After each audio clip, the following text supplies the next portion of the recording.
Hello, everybody, and welcome to the stream. We're back with some dire roll Lost Horizon. And not to jinx it or anything, but it kind of feels like we don't have any technical difficulties, at least right at the gate. Who knew? Why would you say that? And then my computer crashes and catches fire. Yeah, all right, welcome back, everybody. It's nice to play 2 consecutive weeks again.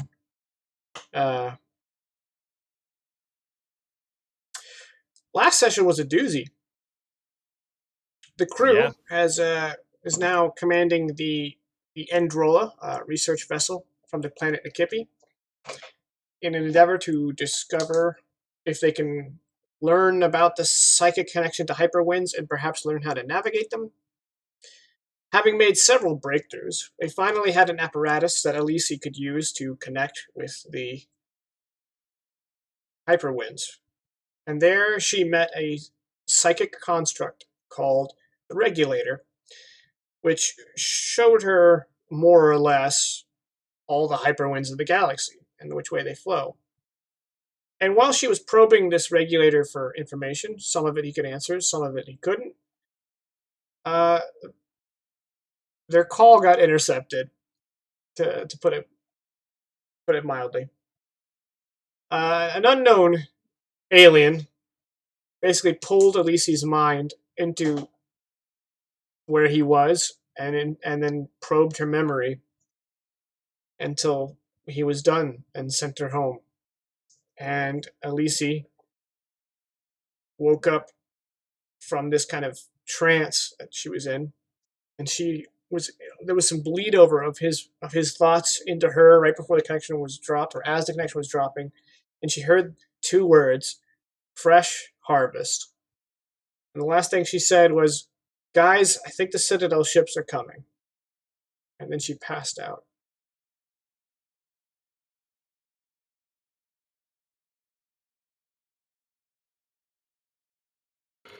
Good and cool and fine and good and cool.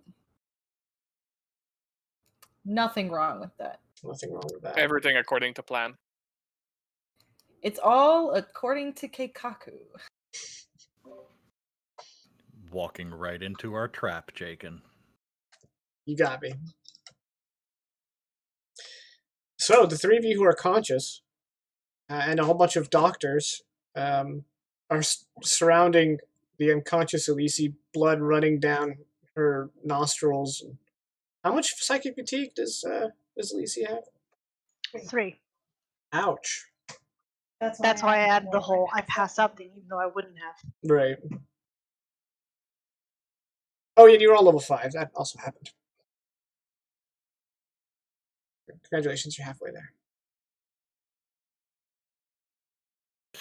What session are we on again? 17. 17? Mm-hmm. How come we're not level 18 yet? Don't make me say it. Because there's not 18 levels. There's only 10 levels in Alternity, for one. Alright, so we pulled her like out of the cerebral. Yeah. And she passed out. After a traumatic experience of convulsing. After blurting an enigmatic warning. Yeah. So at this point, Irene has probably already grabbed Razik by the back of the head and forced him over closer to Elise and was like, fix her.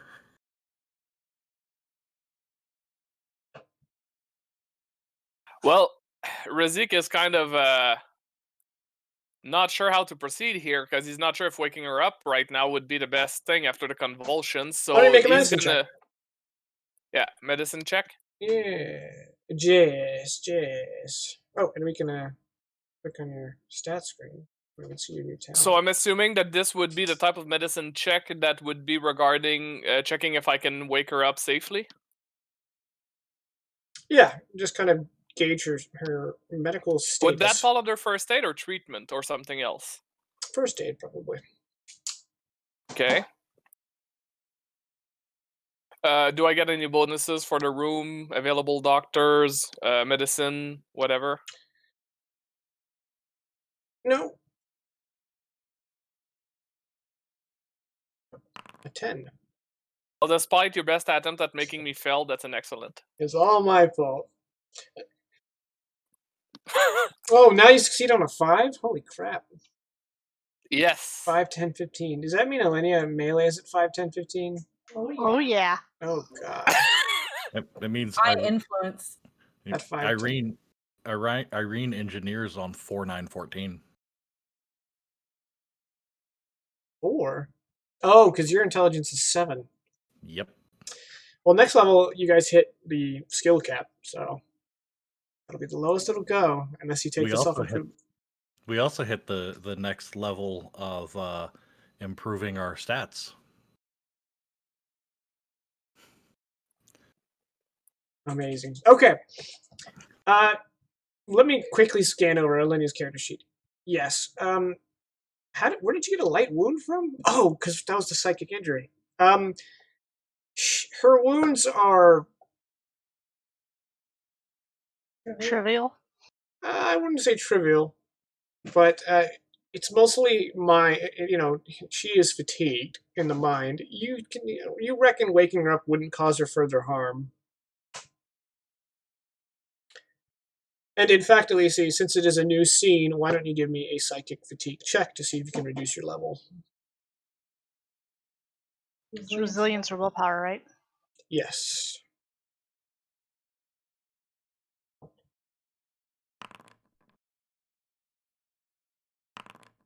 That's an excellent. Okay. Oh, and Irene failed. Okay, cool. So Razik would wake. Two. Sorry? I think it's just you reduce 1, even if you get an excellent. Yeah. I also just remembered that I have a bonus to that, but I succeed either way, so it doesn't matter. Well, nice.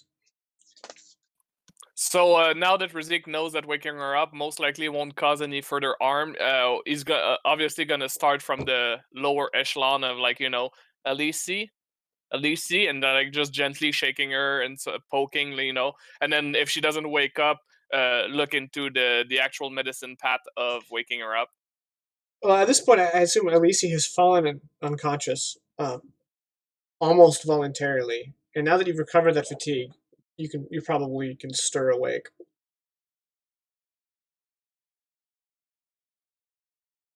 Okay, well, I presume that I open my eyes and I just kind of sit up real quick. Probably still covered in blood though, right? Because it's only been a few minutes. Yeah, it's definitely running down your neck and getting all tangled up in your fur. Well, Razik would be cleaning it, obviously.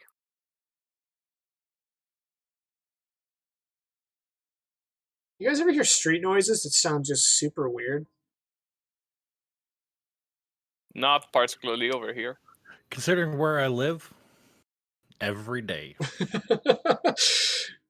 All right. Yeah. So you start wiping her down, and at least you're awake. You said the things I saw were insectoid, right? No, I said they had leathery skin. They were wearing chitinous armor, and the room he was in was like quasi similar to this armor. It kind of had this chitinous look. But he himself was definitely not an insectoid. He had leathery skin. Possibly reptilian, but definitely not insectoid.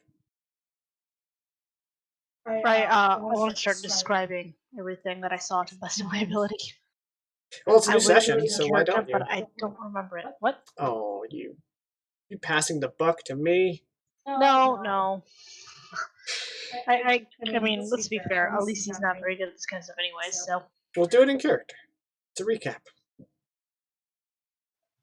I saw these creatures. They had this. It was like leather. Their armor looked like an insect.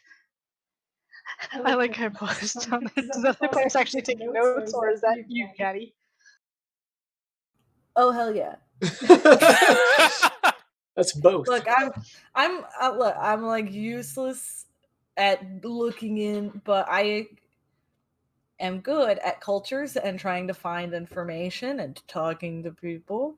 So I'm taking. I saw you out of the corner of my eye, and I loved it. Fervently taking notes. Carry on. I think the ship was the inside of the Citadel ships. I can't really describe it. And they're psychics. All of them. At least I think they are.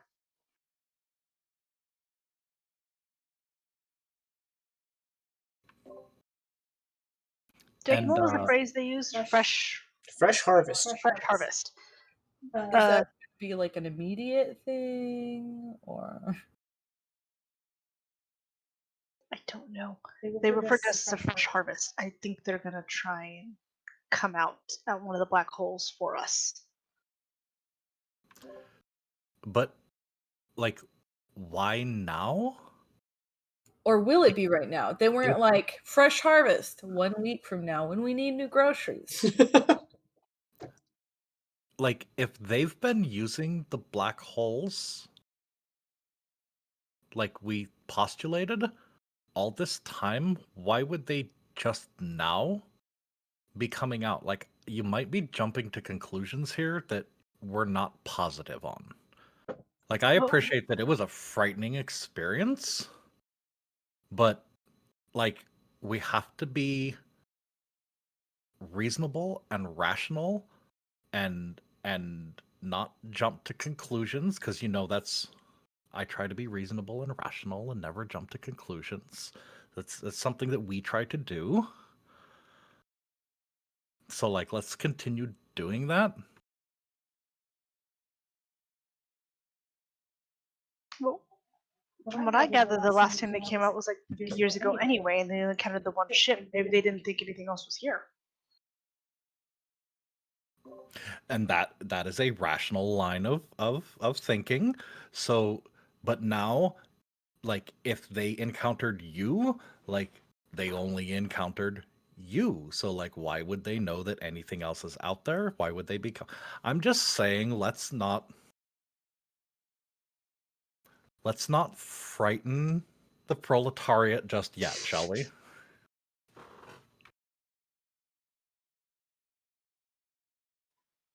I say it never hurts to be prepared for a fight.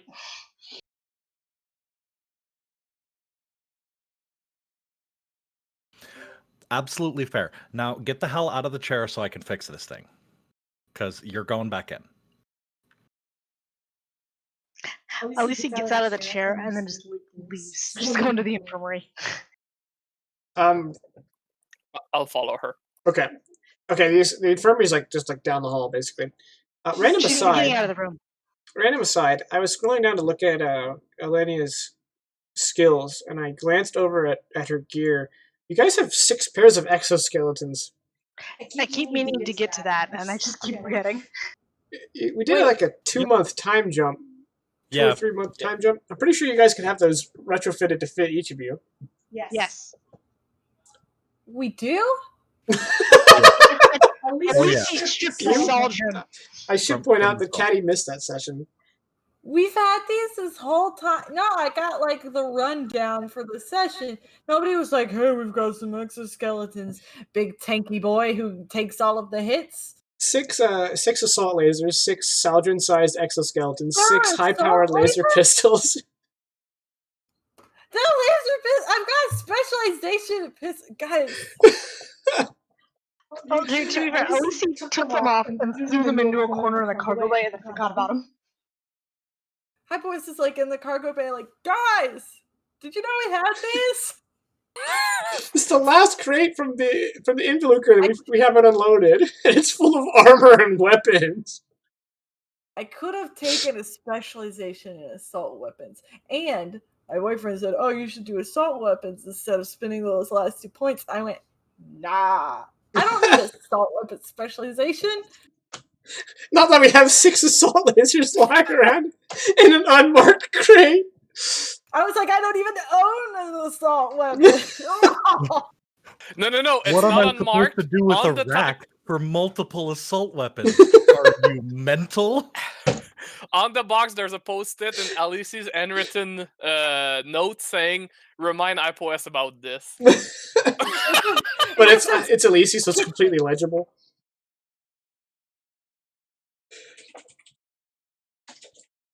My wife is furiously typing. Oh, she's memeing. I don't get to. I don't get the experience. Nope. No memes for you. No memes for me. No memes. Well, now we know, and I'll just have to make. Well, I'll make a note. So, if you guys want to don exoskeletons, I think only one of you has armor training. I want it. I want it. Huh? You guys just leveled up too. You might have wanted to put something in armor training. Yep. Put some big Fs in chat. Hey, that's not my fault. You guys are in charge of your own gear. I just happened to see it. Yeah, no, I've got a lot of armor training, so. Exoskeletons, for those curious, are the best armor in your tech era. 5 physical, 4 energy. They're powered and tough. They give -2 meters of movement, -3 step penalty on a whole bunch of skills, which is offset by armor training. And then exoskeleton. While wearing it, your effective strength is 9. Your unarmed damage increases to 1d8 plus 0/3 physical, and you gain +2 bonus to damage if you wield a melee weapon. I'm never taking your effective 9 applies to anything non-attack related. You use your normal strength for attacks. But any non-attack skill that uses strength, your strength is considered 9. Does a grapple count as an attack? I think it does. Your attack I'm skill pretty is... sure it's based off of an attack skill, so yeah. No, I think for grappling it's just... yeah, it's hand-to-hand, which would be an attack skill, yeah. So I know at least one person's going to want to put that on.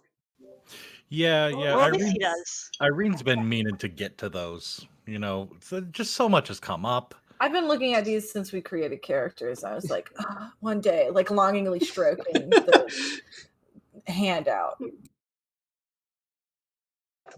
I've got one job. That's my face.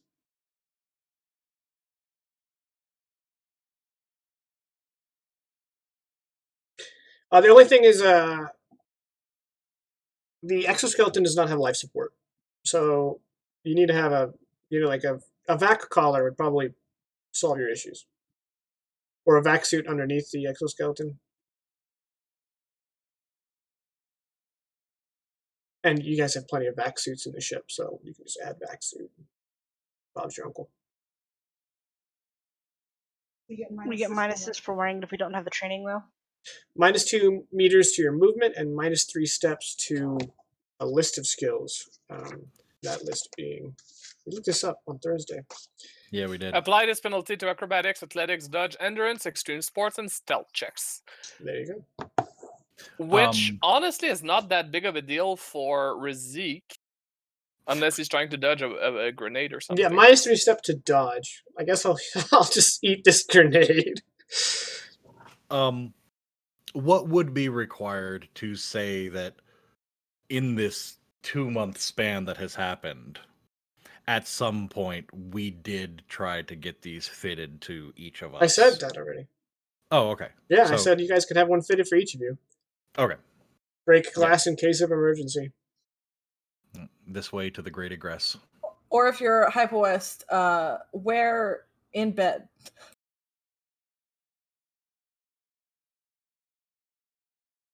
Add neons. RGB lighting. I mean, if your exoskeleton doesn't have RGB lighting, are you even a real gamer? So, I have a question for you, Jaken. Please, take me from this conversation. 1d8 plus 0.3 physical, that's from based unarmed damage. What if mine's already 1d8 plus 0/2 because of a bunch of Then it just goes up to 0/3. Okay, it's not an upgrade. It just goes from there to there. Yeah. Can we hear what the penalties for that armor was again? Yeah, 2 meters and -3 step to a whole bunch of skills. So only a -1 step for me. Because you're rank 5 and no no movement. meter problems. Yeah. Okay, cool. And in case you want to make yourself a quick note, do you need the skill list again, or you're good? Would you be able to like just send it in the chat so I can? Yeah. It's on page 117 if you have the book open. I found a problem with my push to talk is that it rotates the pages on my PDF. I posted it in Foundry. I also posted it in Discord. New guy was faster, but I appreciate it. So Elise is going to the infirmary, getting cleaned up. We're trying to figure out what's going on with the whole Citadel's bugs. I mean, at this point, Irene is tearing apart the Cereb gal and putting it back together to find out what went wrong. Okay, give me an engineering check. Oh, okay. You got a specialty you'd like to utter? Not for this. Okay. I don't have any special. So just my standard +1 for being an expert. You can use your toolkit. Okay, so that ups it to a +4. That is a 21, and I stellar on a 14. Okay, so it's like a stellar. Got it. Yeah. You determined that the machine was working as intended. In fact, it was a flawless first test, mechanically speaking. Technically speaking. Okay, that's good. All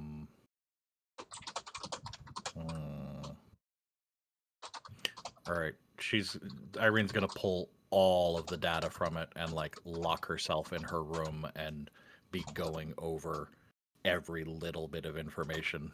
So you guys feel free to do what you need to do.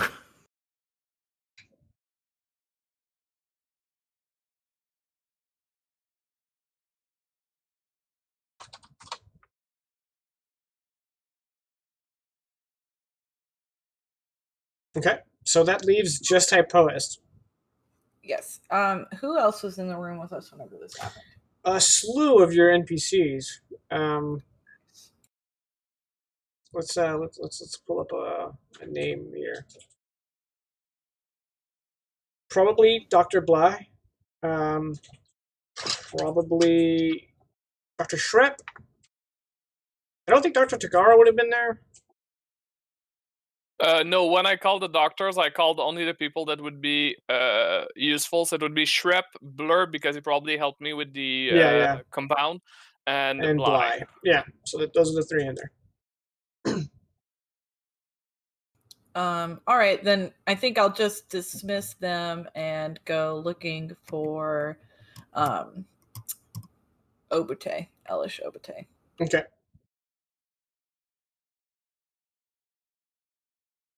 You find him in the lounge. He looks like he was just kind of relaxing because this is during Alpha Watch. But he can, like everyone you pass, can kind of feel that the atmosphere of the ship has shifted. You know, something happened in the lower decks. So he looks at you, concerned but expectant for an update. Hey, you got a little bit of time? I can put the kettle on if you're. Sure, Captain. All right. So I'll set up to make a warm beverage, I guess, like tea or space tea. But space tea. Yeah, I'm sure it has some very whimsical name. Based on kind of this whole experience. So take a seat like across I think we still had booths. We had booths before. Take a seat across from First Officer Obate and say, do you remember that thing we've been calling the Citadel class ship. He straightens his back. He takes the tea and he says, I read the report. I also just want to be thorough and saying that Hype West is not drinking any of the tea. He's just holding it. Okay. For like the look. Yes. So we might have made contact with the civilization's a strong word, with the group responsible for manning those ships through Elise's new hat. Her thinking cap. Her literal thinking cap. And then he's going to be like, so what that means is they have implied that they are headed this way. I can't remember the word, something about like fresh meat, new harvest. It doesn't bode well for us, you can tell. So then I was thinking, okay. It sounds dangerous. I knew you were going to say that. It's great when we can finish each other's. No, I wasn't going to say that. What I'm thinking is we have a lot of powerful enemies. Oh, do you know that? Did you have powerful enemies? I mean, I've never asked, but that were well sought by pretty much everyone in the galaxy. I figured it was kind of obvious. I kind of assumed that Irene had enemies. Yeah, and then like Elise's whole presence, pretty much just across the board, were political refugees, as it were. Okay. He sets down the tea and he does this. So we don't have much of a chance of defeating the Citadel class ship. And we don't have much of a chance, for example, of defeating the Saldrosi Empire. But I was thinking, they could duke it out, let them fight. Did you ever see those like really old movies? Let them fight.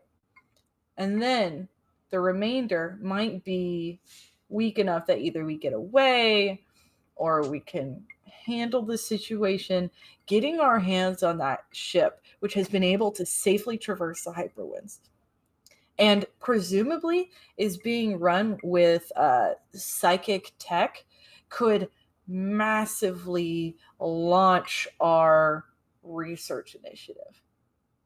So you... Go ahead.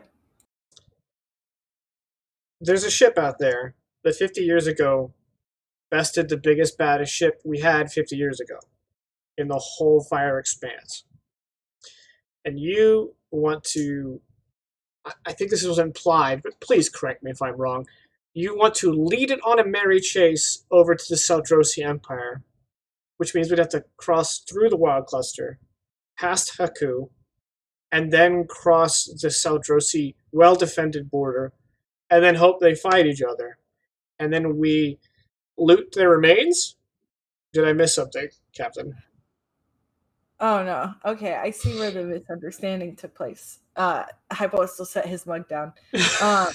He picks this up and takes a quick sip and puts it back down. No, I'm not. We don't lead it anywhere. It is headed here because there is apparently some reading involved with the hyperwinds. But we tell the Saldrosi Empire we're going to be here. Maybe we tell the Sphere Mandate. Maybe we tell them both that the other is going to be here. So they're like, oh, damn, we better bring extra guys. Like, extra guys and guns and ships. We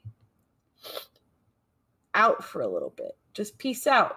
They arrive. We leave the Involucre floating so that they think we're here.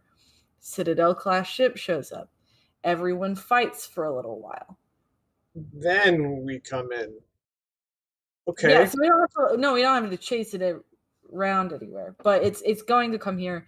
I do not have a time frame on that.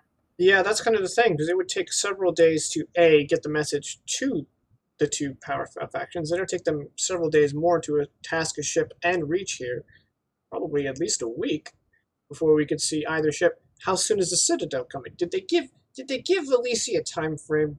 I know, right? It was rude, right? Because they just said that they were gonna come. And like that's not helpful. But I don't think it's going to take that long to get the messages to the Seljuki Empire. All we have to do is have the Involucre paying off of somewhere, and they'll send someone. Like, reasonably, because then we would be trackable, and we have done a lot of work to not be trackable. And then, I would have to go around boasting on the space internet. No matter how many times I say, guys, there's a space internet, you guys are like, so the space internet, right? No, I like to say it to make you angry. Okay, that's fair. Because you haven't killed Hyperwest yet. Working on it. Got real close one time. Just once. But unfortunately, we have a really great medic, so... That and the system is just the right amount of forgiving. Nah, but it's all the medic's fault. Mostly I'm the greatest. Yeah, Irene regularly updates her space book on how good the doctor is. So the Citadel ship just appears and shoots you guys. You're all dead.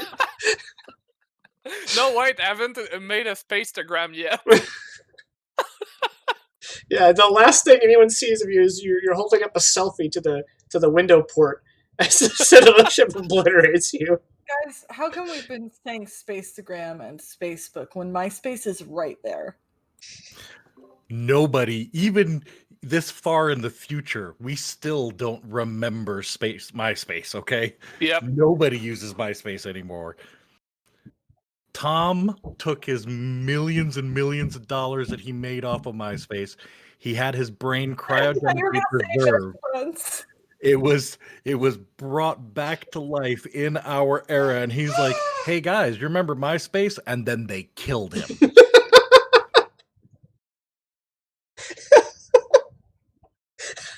I don't want to go off on a tangent, but how much do you think he made? No, don't answer it. Rhetorical. Moving on. If you're out there, Tom, I hope you're living large. Honestly, Tom deserves it. Yeah. I mean, compared to ahead of the time. Compared to what we have with Facebook, I hope Tom's doing okay. Yeah, right. Best friends with everyone. He's getting ready to make a comeback. So, that all, whatever that was, happened. So, what we know... I'm running it by you for a reason. Sure, I appreciate it, Captain. What we know is that Alicia made contact with an unknown species. An unknown civilization, as you called it. A group. An unknown thing. And it led her to believe, with some certainty, that it is coming here. And, if I am to believe all the information we have, and there's no reason for me not to, the entire Nikipi fleet would probably last about 4 minutes against this thing.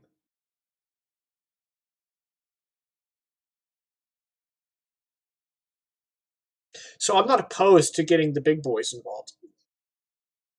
But I was going to say we should probably contact Nikipi, or at least I should, and be advised on what they want before we invite the two most dangerous superpowers in the area to come hang out in our backyard. And well, here's the really fun thing. Is those two superpowers have no issue with Captain Obate and his team of researchers studying black holes. Unless they find out what we found out, then they might. All they need to find out is that we're not on board your ship. Okay. For like the Nikipi Science League to be okay. Like for y'all to not get any of the crossfire on that. I did consider that. Like if they find us with you, right, you're as much guilty of treason, terrorism. He gets 4 eyes wide. Defiance. Well, okay, they call it terrorism because they're the oppressed. Harboring fugitives. I want the Seldrosi Empire to be scared. Such a harsh word. Terrorism.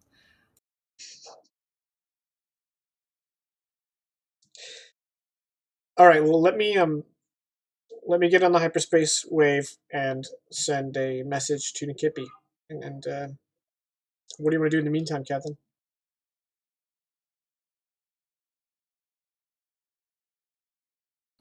In the meantime, we need to get our research sorted out and what's cleaned up for exterior eyes. So you want to hold position, Captain? I don't manage the research. That's Irene and Elise's department.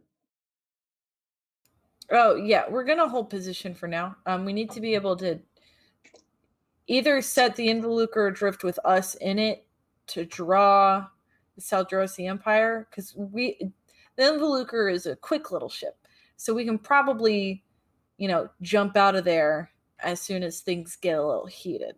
All right. And I'm going to speak to Irene about that. But for y'all, hold position for now, and we'll probably move back, as it were, once we've got things moving. That is assuming the Nikipi, once you've communicated with our higher ups, as it were, they would be okay with this plan. I'll contact him right away, Captain.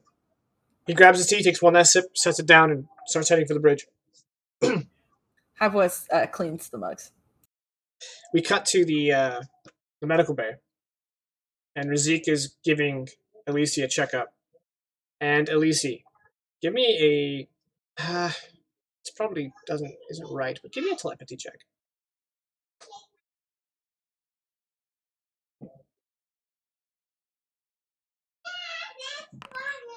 That's an excellent. Okay. You know you get a minus d6 though, right? Psychic fatigue. So roll a d6 and subtract it. Still a success, but it's not excellent. Okay, so it's average. Okay.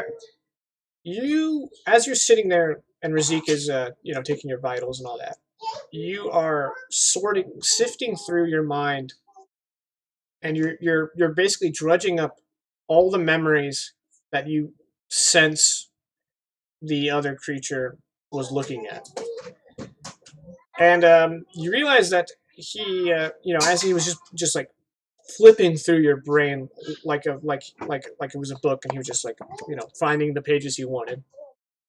He wasn't looking for anything personal, but he was very interested in Starkeepers for one, and any location you've been to that had one or more psychics.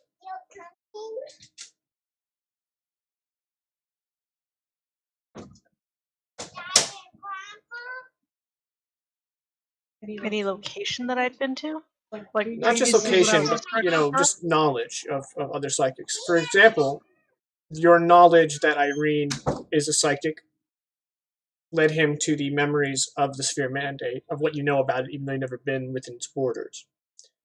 And so it seemed like the creature was just searching your mind for instances of psionics.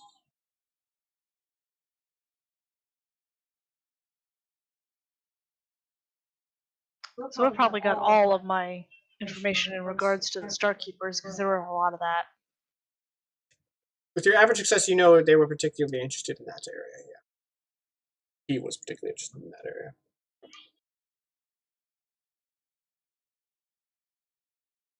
Hey, Razik. Yes.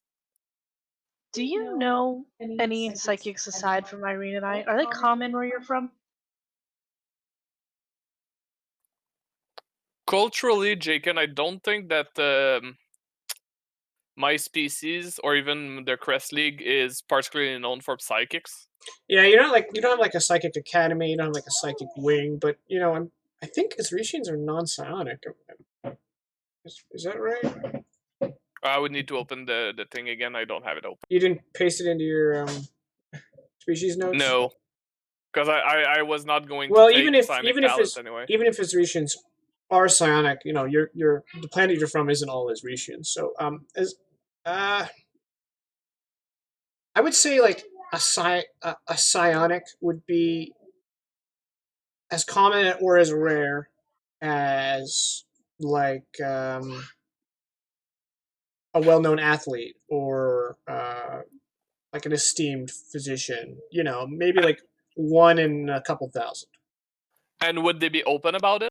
Probably. I don't know. I don't think they would like need to hide it for any reason, but they I don't think your government, because which is basically just a loose alliance, would be interested in or has the funding and facilities to like have a psionic utilize their psionics. You know, probably psionics just operating independently. So Razik would answer Lisi. Well, where I come from, it's not really something common, nor is it glorified or studied or used. So there might have been psionics, not as far as I know in my entourage. Based on the books I've read and so on and so forth, species that are not born like like always psionics, like the one that can develop psionic talents through genetics, or it's not clearly defined, but sometimes through luck or events or what else. They're pretty rare, like one in a couple thousands. So I mean, there most likely have been psionics where I come from, but it's not something that everybody knows. Like, it's not common knowledge, it's not broadcasted, it's not public. Okay.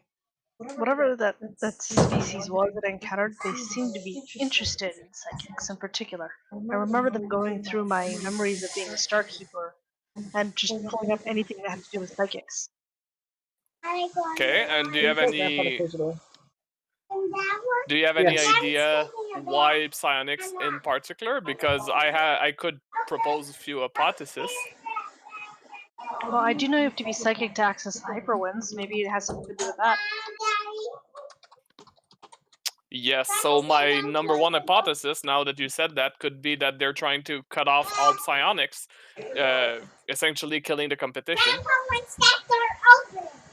That's what I was thinking too. Number two hypothesis, although I'm not familiar too much with psionics to be able to advance more than just like a basic hypothesis, is the fact that maybe they could, similar to old belief. Have you ever heard of those old belief where like warriors would eat the heart of defeated opponents to try and gain the strength or bravery? Maybe this psionic species could or want to attempt to gain more psionic power by absorbing the psionics of others. That could be another hypothesis, but I don't know how psionics works exactly, so that's just like up in the air. Yeah, maybe. I just think it's interesting. I mean, they're looking for Star Keepers. They're not going to have much luck there. Although, Starkeepers? Empire did apparently restart them, so maybe they'll go after Sadros the Empire's Starkeepers. That might be to our advantage. Alicia, can you remind me what the Starkeepers order was for? We help maintain peace in our sector. So you would say military? Sure. Given that the Citadel class ship is outclassing and outgunning everything that this corner of space has to offer against them, it could also be that they target psionics because it might be the only threat that they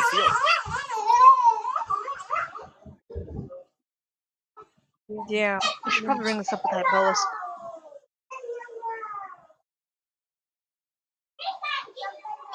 Yeah, so my two hypotheses of cutting the competition out of Hyperwinds or being the only threat, I think those are the most prominent from a rational and logical standpoint. The other one is just mythological or, beliefs. Yeah, and people would never do anything really crazy based on like unfounded illogical beliefs. No, nobody. Like this level of violence only ever happens for illogical reasons. Plus, you're not there. Yeah, Hyper West wouldn't say this, but I would. I mean, flashbacks of our friend being like, I interrupted dude, you're like a mile away.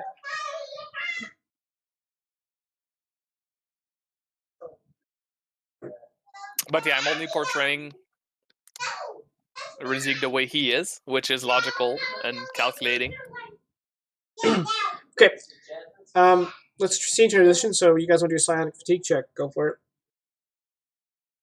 Otherwise, what do you guys do for the next foreseeable, like the next immediate future? Does psionic fatigue count towards this? Yeah, I think it penalizes your recovery. Just double checking. Yeah.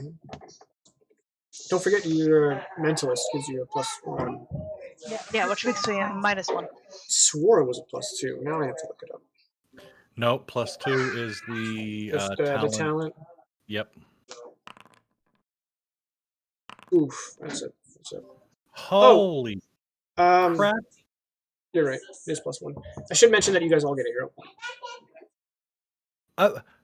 Wait, look at that roll. Yeah, did you roll a 20 and a 1? Yes, you did. Irene. He rolled the best he could have. That right there is the highest roll you can get when you have penalties. She just successfully recovered from psionic fatigue outside of resting for 8 hours. Things are turning around for Irene. She's gonna be okay. I wish that was. I could just cut right to the next thing. But remember that. What do you guys do for the next foreseeable future? Like the next few hours?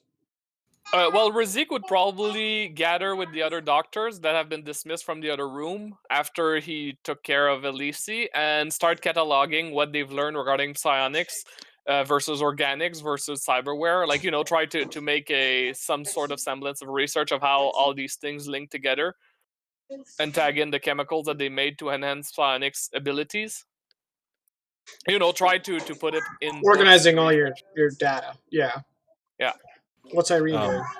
Irene is also working on data, but she is very specifically like syncing up the data readouts with. Do we have any video feed of what was going on in the room? Yeah, I would assume so. There's probably surveillance in the ship. Yeah.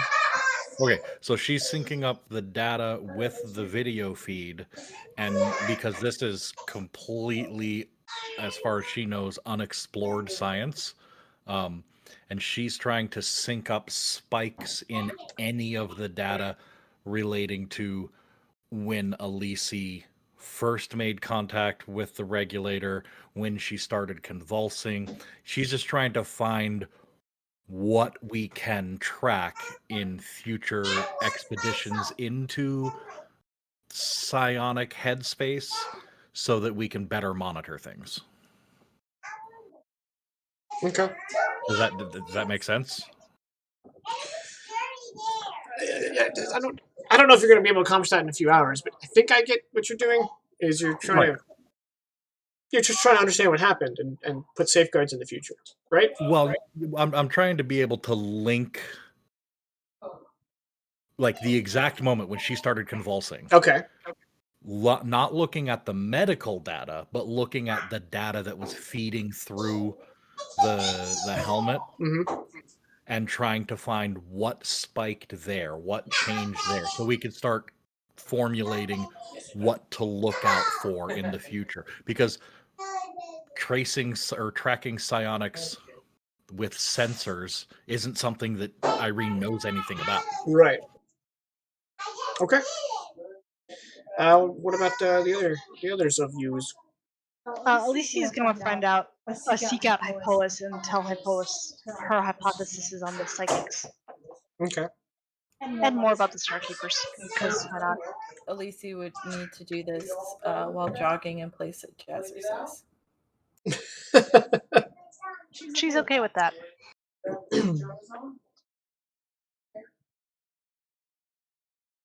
And that's what Hypo's is doing? Yeah, that was my plan. So whenever it was like, well, I'm gonna look for Hypost. Well, it's Jasper. I have 3 ranks in acrobatics. I think at least you'd be okay with jazzercise. I have no ranks. All right, so or athletics. the map here. Let me go ahead and throw it up for the audience just so they can kind of follow along here. A message transmitted through hyperspace to a hyperspace wave relay takes about an hour per parsec, and that's like fast for the fire expanse. So to send a message to the Nachi system would take 3 hours. To receive the message from the Nachi would take a minimum another 3 hours. So you're going to be here for another 6 hours if you're waiting for Nikipi to respond.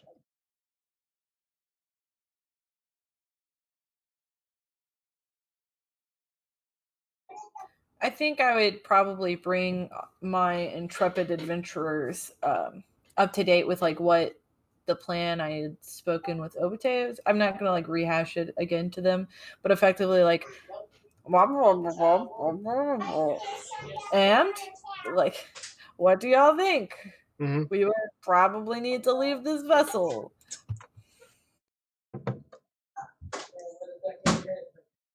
Well, what do you guys think of the plan? I assume you all remember it. Oof, that face. I've never seen Vegas make that face.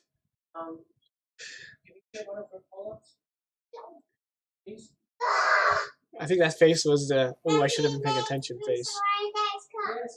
That face. I'm Alicia now. Oh shit, I'm in charge. The short version. Everybody roll initiative. Oh no, wait. The short version. I'm taking a bath, I'm not taking any chances. Yeah. The short version is that we draw the Saldrosi Empire and possibly also the Sphere Mandate to this location to make glorious battle with the Citadel class ship and hopefully destroy some of our enemies. Yeah, actually, it would. Hypoes would explain it in a very different way to the party than he would to Obite. Hey, does this fit over your camera? With your hand up. That's what I use to turn. Are we going off the assumption that there's only one of these ships? Good enough. Sorry. Because the problem with this plan that I can see is that we have seen one, so we know for sure that they have one, obviously. But if they plan on coming over to this part of the space, this corner of space, it is possible that they have a fleet. Would the fleet all be as strong as the Citadel class ship? Maybe not. But if they have more than one Citadel class ship, no matter what the other two empires could bring, it might not be enough.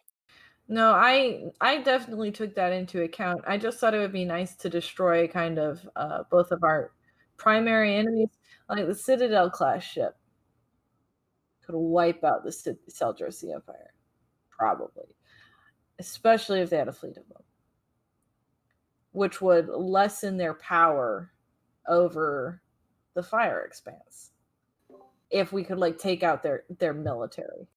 Okay, but then what? You have a fleet of potentially overpowered, highly advanced, unknown species that now the only potential person or empire that could stop them has been destroyed. Also, I don't feel like if they are hunting through this kind of like psychic search in the way that it's applied by Alisi, then it doesn't seem like they're feeding a fleet. You know what I mean? Because it was like fresh. That's a reasonable assumption.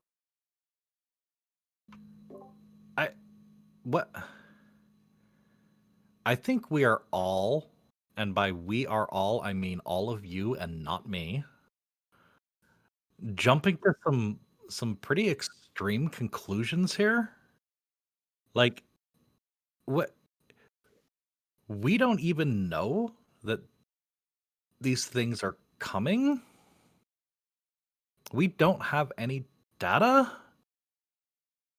and we need more information. Like, I am all for bringing the Saldrin and the Sphere Mandate here and letting them beat each other Yeah, I senseless. figure if the Citadel class ship doesn't even show up, then we can like let them duke it out. And then the Kippy team can be like, "What? We don't know who you're even talking about. We are doing research." And then we're like, But the problem there is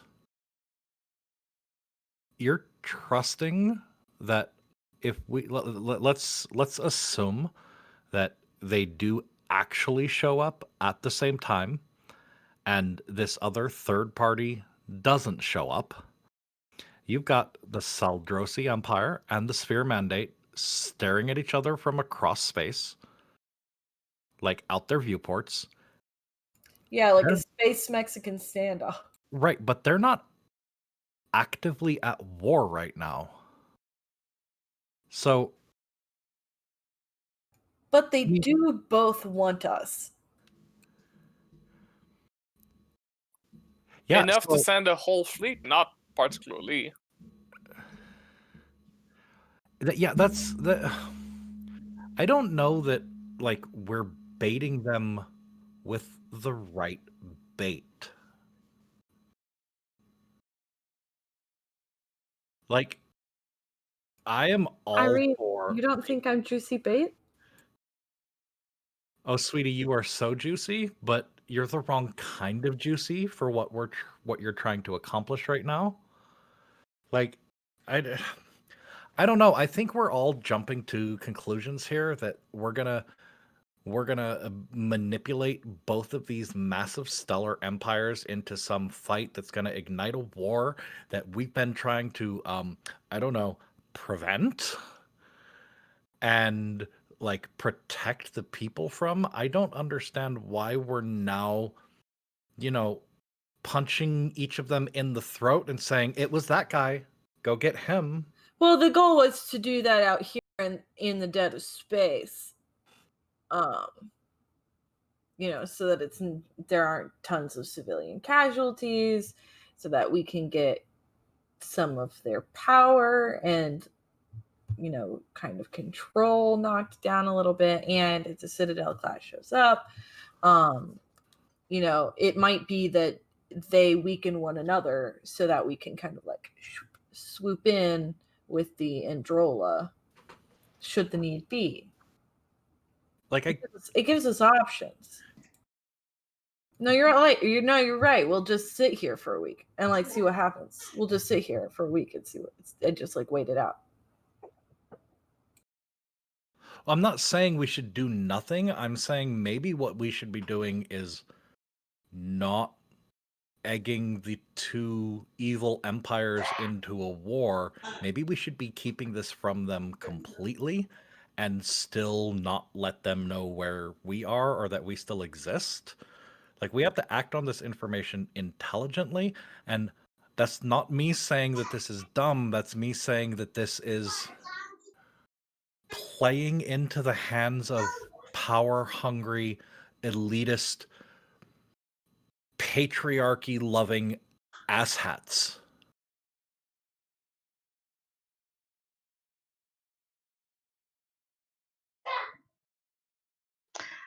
There is something we haven't considered. While they were going through my brain, they were particularly interested in the Star Keepers. And we know that the Saldrosi Empire has resurrected them in a different form.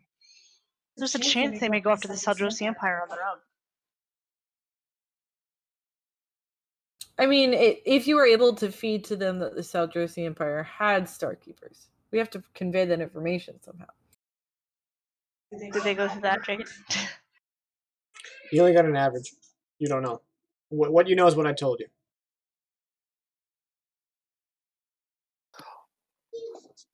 And on top of that, we still aren't 100% certain why they seem interested in psionics in particular. There are several hypotheses that could be put forward, but we don't know like whether it is aggressive, cooperative, competitive. Wait, they're what now? Based on Alici's ability to go over what they cataloged from her brain. Don't ask me how it works. I'm not psionics myself. Essentially, they looked specifically for psionics-based things. They were very interested in psychics and the Starkeepers. So my hypothesis is that they need psionic-based people. For what? I don't know. But well, I mean that absolutely tracks with the data that we have that says that they can manipulate or ride or whatever term we want to use the hyperwinds, whereas we as a society, we live in a society, we can't because we don't have that much knowledge in the psionic areas, realms, disciplines. So if they have more connection, more aptitude for psionics, which it seems like they must if they've tapped into the hyperwinds and they're speaking with this regulator, and it's then them being psionic and being interested in psychics makes sense. And I don't know where I'm going with that, but it's a little bit more frightening considering, well, you know.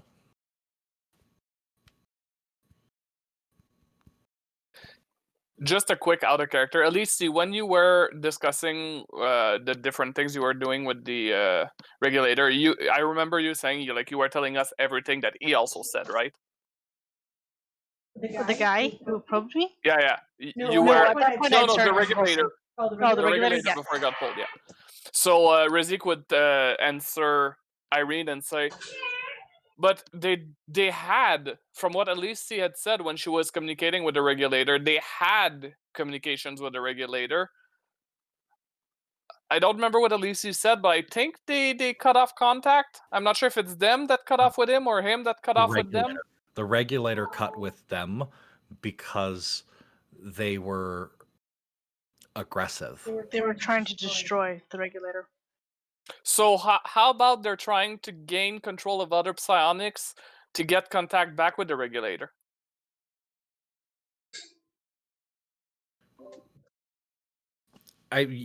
Yes. I mean, so that's what I'm getting at though, is there are too many variables, too many possibilities, and not enough concrete data to really formulate a plan of attack, as it were.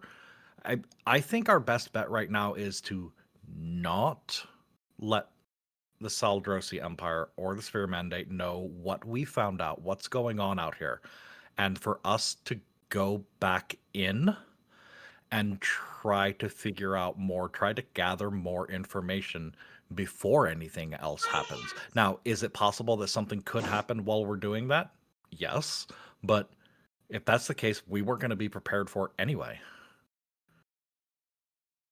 But we're not prepared for it. Our preparation for it was to set up a sort of defense that could take the greater blow of the Citadel class ship. And also, it's easy to say we should go back in, but you're not the one going back in. Elise is. And she was the one who was harmed by it.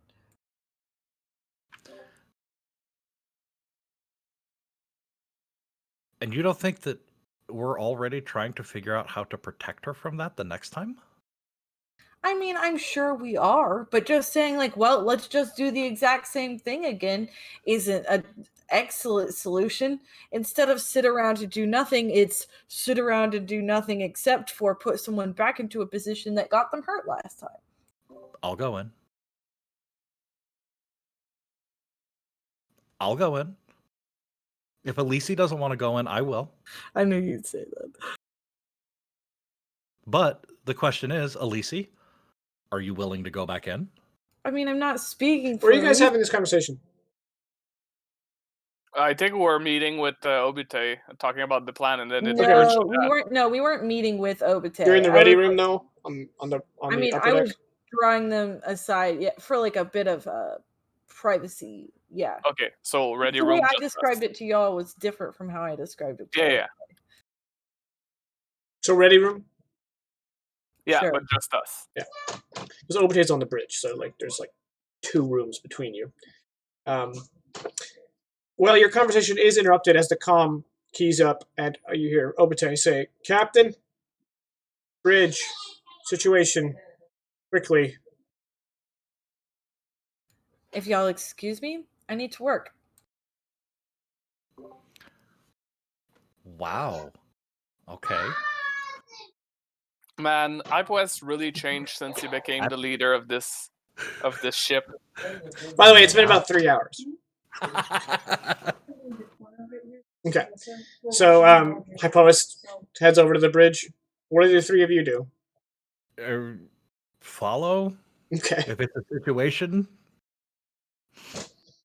Rizik actually won't follow unless he's called upon to follow. He's gonna go look into anything he can find in this ship's record because it's an equipe, so he assumes that he has access to an equipe's record to a certain extent, and he's gonna look into psionics and how they link to one another. Okay, so he's doing some research in the ready room. Well, 3 of you head to the bridge. So as soon as you come into the bridge, normally you have like these paneled windows, but the paneled windows can project. Hi, sweetie. They can't see you. I'm sure they can hear you though. Hi. There's your new dress on. That doesn't hold hands. Hi. You're watching all the roller coasters. She's wearing her night dress. Okay. They say hi, Oh. so you can go away now. Hi, Dad. No, I'm right here. Dad. Dad. Hi, Dad. Okay, come here. Okay. You obviously need to get something out of this. Say hi. Go play in your room. Okay. Why is there rain in his house? It's not real rain. Okay. I'm sorry. Literally about to cue up the music, and then I have these 2 adorable human beings ruining the mood. The center panel each panel can like be overlaid with a screen, and the center panel has a magnified view of the black hole, which you guys are safe enough distance away to not have to worry about it. And silhouetted against the glowing golden light of the black hole, as we've now all seen that picture of that golden black hole, as it's kind of like reflecting the light it's drawing in, is a vaguely diamond shape. And Obate stands up to give the con to Hypolis, and he says, "We picked it up on our scanners not 30 seconds ago. It just showed up."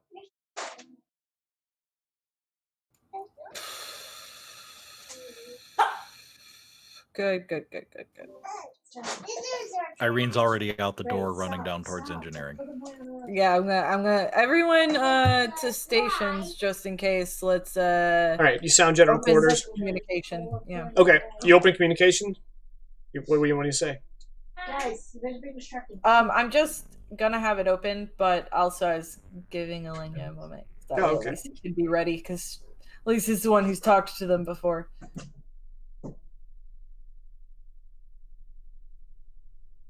So we good?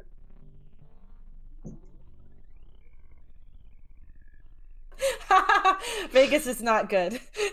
Yo, this is your original music. New guy is shouting "not this song" in the Discord. It plays in my nightmares. I love it. I could like lay back and like fall asleep. I scared some friends with it earlier. Whenever Vegas first sent us the complete version. Yeah, I'm gonna have it open and available, and I want Elise to stay on the bridge, just so that it can broadcast this kind of image of like Hyper West lounging in his big captain's chair, a la Kirk, and Elise standing very like stoically beside.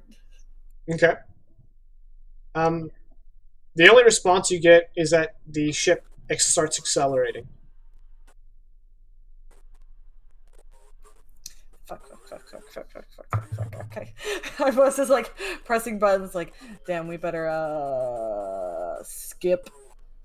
Alright, Zenyab, the Albish male, he's on the sensor station, and he says, Captain, I'm calculating its trajectory, and I don't think it's headed for us. Where is it headed? It's headed for the science station. It's on a direct intercept course.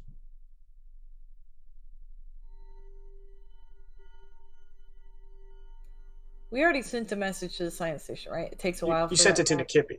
You Oh, we relayed sent it it through to- to the science station. The science station has a very powerful hyperspace relay. So 1 second. How long until it makes contact? under 5 minutes.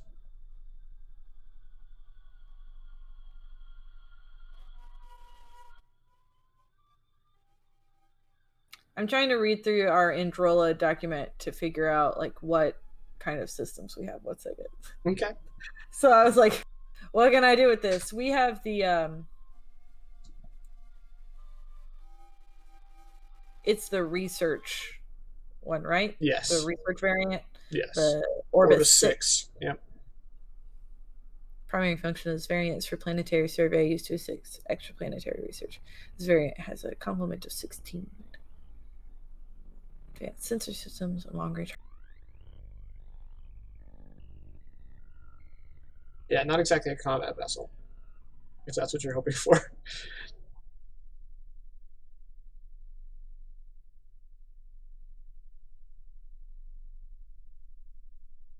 I'm not hoping for loads of firepower.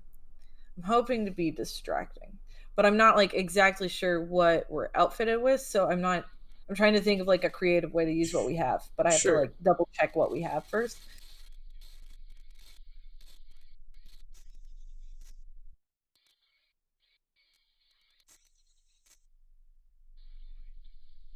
Can I provide an external, just the cutaway? I have all those documents, but let me find it quicker. In the meantime, what are the rest of y'all doing?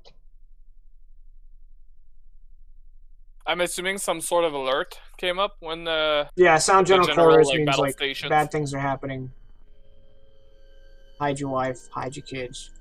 You know. So Irene is heading to engineering, but I want to get Belinda to Gar on the bridge if she isn't already. I don't believe she's in. Was it Beta Watch? Alpha Watch is on right now, but Obite is up and about. Yeah. He was on because we were having a conversation. Okay. Right. Number one, you have the bridge, sort of thing.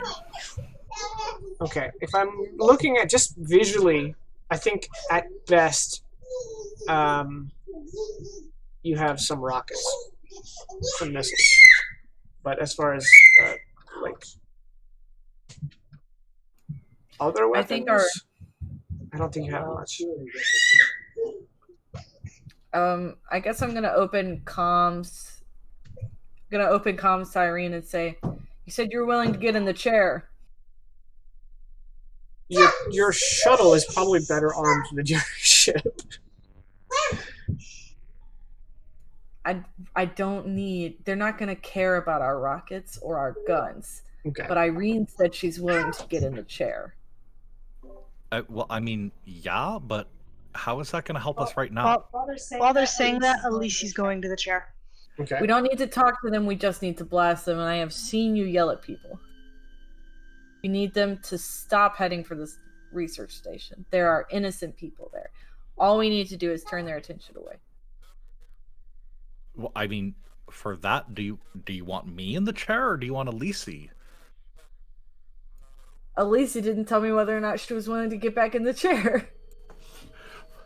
Well, I mean, as this is going on, you had made it to the lower deck, and you're like standing just outside of the reactor room, and you're on the comm, and the elevator comes down, and Alicia just starts walking behind you towards the lab.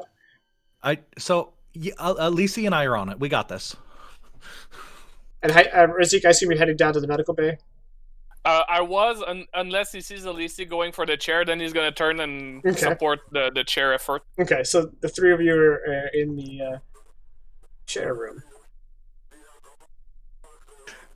The chair room. Is it a helmet? Is it a chair? Is it a cerebral? Like what? We don't know. Whatever.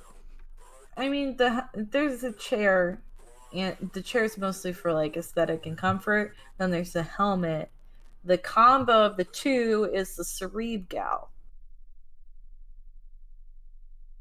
All right. It's like components, yeah. Yeah. Okay, so you guys are all in the lab. Elise, you sit in the chair. Yep. And you don your. What is that thing?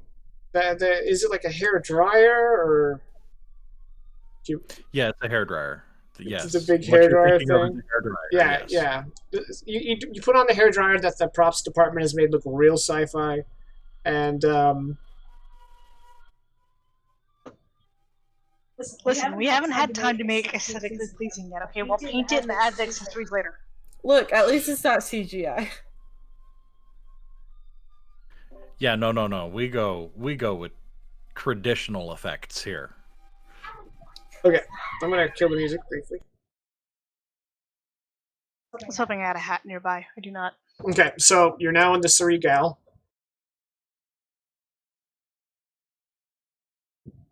If you're waiting for me, I'm.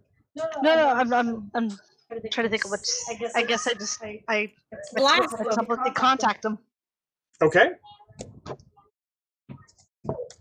So, with the cerebral, I am going to allow you to ignore range penalties with contact.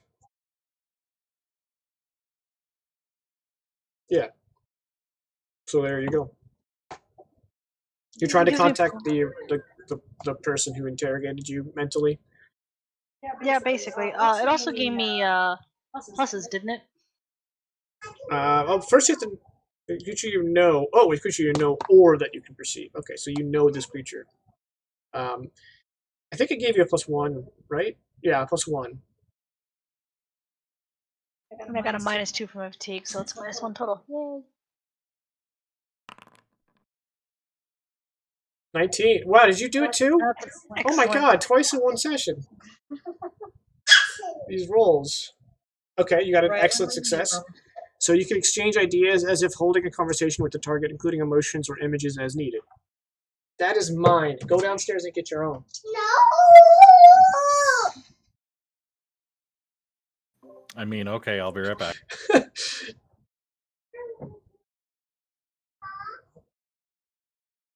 So you've established contact. Yes, yeah. I was waiting till he stops screaming.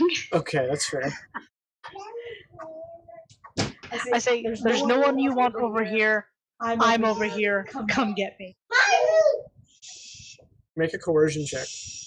Couldn't have been like, hey, we have information on some psionics, the Star Keepers. We know where they are. But no, it's bring it.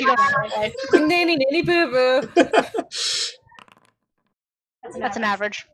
It's an average? Okay, yes. Meanwhile, on the bridge, you see the ship as it's, flying in a direction, it just kind of temporarily slows down and tilts ever so slightly. And then as you're watching that hypoist, Denyab says, Captain, it's coming right for us. Yeah. Didn't think this part through. Xenia, Rojengo? Is that how it's pronounced? Rojengo? Yeah. Soft J. It's nice. Rojengo, we're going to need to get moving. Okay. I'm spinning us around. I assume you want to just put some distance between us and it?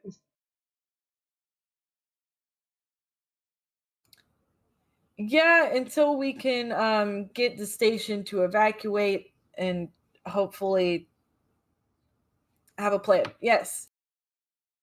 Okay. Your comms key up, and this is the Kippy escort frigate, Trelnock. Do you require assistance? We have 2 gunships ready to aid. They we might need their assistance. We first of all need the science station to begin evacuation measures. This ship is incredibly hostile and very dangerous. I don't know necessarily that your guns are going to be able to put a dent in them. We are going to try for a diplomatic solution. Elise, I feel like Wes has like 3 corded phones and is like switching between them. Okay. So either communicating to Elise, Irene, whoever's available. We have a bargaining chip in the location of the Star Keepers with the Seldrin. We need to be able to communicate that to them and hopefully spare some lives. Am I still connected psychically? Yeah, it says you can carry on a full conversation with an average, unless I misread that. I mean, with an excellent. It says excellent. You can exchange ideas as if holding a conversation. So yeah, I'd say about 5 minutes worth of talking. It hasn't replied.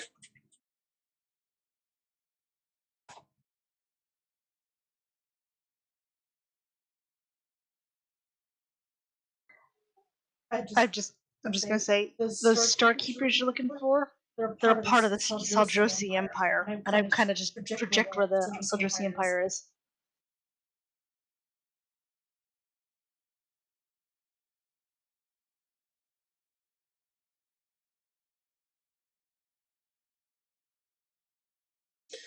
You finally get a response. Your life was an open book to me, Alice Lynette.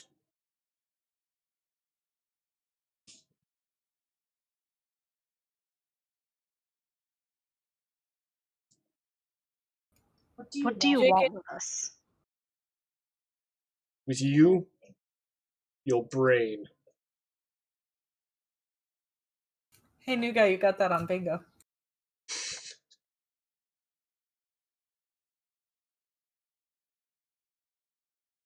Your attempts to escape are fruitless. You are all cattle.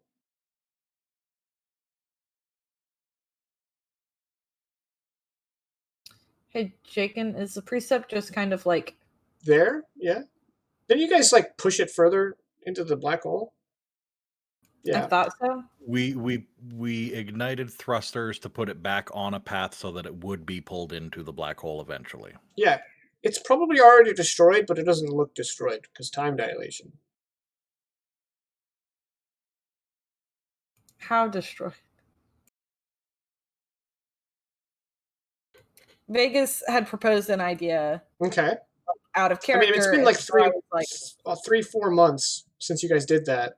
yeah, that's what I thought. And given that Yeah, you it's gave it probably thrust, and previously it just kind of drifted, and it was like before it was doing like a very slow flush. Now it's just going straight into the black hole. Yeah. It might be gone. It might not. If you guys ever, I'll tell you what though.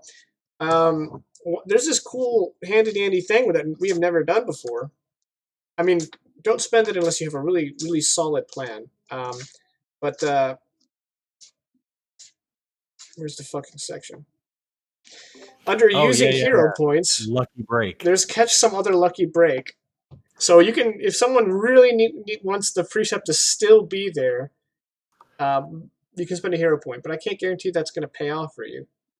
I don't know what your plan is. It's very, it's barreling towards the, the event horizon of a black hole. So, event horizon? That's for wormholes. Yeah. That's right. That's correct. Okay. Same thing. The part where nothing comes out. That's the question. Is it worth the hero point, guys? I don't know enough of what your plan means for like even if it was there, I don't know how helpful that would Right. be. Okay, yeah. So scrap it. Okay. Rojango says, Captain, they're gaining. That ship, despite its size, is surprisingly fast. Yeah, all records indicated that it would be. Denyab at sensor says, "What's crazy is I'm not detecting any thrusters or engine pods. It just seems to be moving."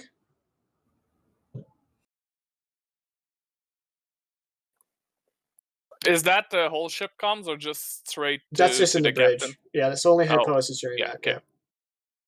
Because Razik would have And an hypothesis. Obate has sat down at the other console in the bridge, and he says, "Captain, the 2 gunboats are evacuating personnel. Unfortunately, they only have capacity to take half of the crew. They're thinking about cramming it up, but it's going to take time." Gunboats. Boats with guns. Yeah, not big on space. Yeah. And even if they max out their oxygen supply, they may run out before they get to Nikipi. We'll need time. Alicia, how's that conversation going? Not well. He wants my brain. I post. Irene's like, You're still watching the camera of this thing, coming closer to you. I mean, yeah, we are flying away, right? Yes. But the camera is like a fixed kind of perspective. So if you guys remember how I described it previously, this super crude fucking thing. One of the smallest pylons lifts off the ship. Yeah, that's much cooler. It lifts off the ship and then kind of turns 90 degrees and starts accelerating, and you can see kind of an engine flare behind it, and it's just screaming ahead. And even though you probably don't need to know this, but Denyab will say it, they just launched something off their ship. Thank you, Zenyab. I appreciate your contribution here. I keep saying Denyab. It is Zenyab, right? Dumb. I know my crew. No, I don't. I have the document open. Nice. Is there any way I can coax a little bit more out of these engines? Why don't you give me I guess an engineering check. And you have propulsion, right? I do have propulsion. There you go. Alright, so that's just a +1 and then the +1 for being an expert, so a total of a +2. That's 22. That's a stellar. Okay. You are giving her all she's got, Captain. Suddenly, Rojango says, "Whoa! We just suddenly got a boost of speed from engineering." Thanks, Irene. That projectile is insanely fast. Impact in 5 seconds, Captain. I mean, we have guns. Why? We don't have point defense guns. Only the and by that point, it's been 5 seconds. And then you see from the window the missile fly past you. And then Zenyab says, "That thing's headed for the station." We have guns. We have a little time to get them before it hits the station. Let's go for it. Okay, locking weapons. I was gonna say, how much do you think it weighs? Yeah, crew, there's a projectile headed for the station. Jake, and how much do you think it weighs? That's a good question. I would say it probably In space? weighs a shit ton. But gravity. Well, I think it's more a mass question than an actual weight question. What is its total mass? Let me do a quick conversion because I'm American. What weighs more, a kilogram of steel or a kilogram of feathers? The kilogram of feathers. Because you gotta live by the torture that you let the chicken go through to get all those feathers. Nah, man, my soul is clean of guilt. It weighs about 1,000 kilograms.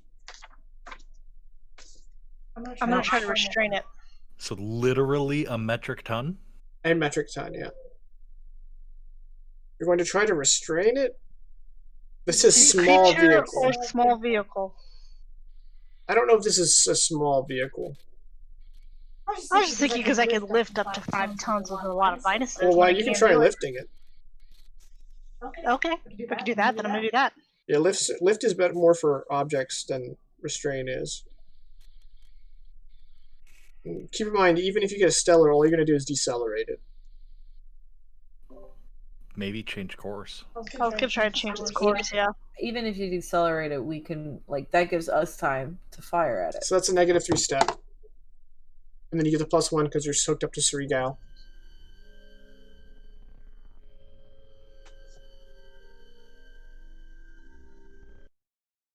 Still a -4.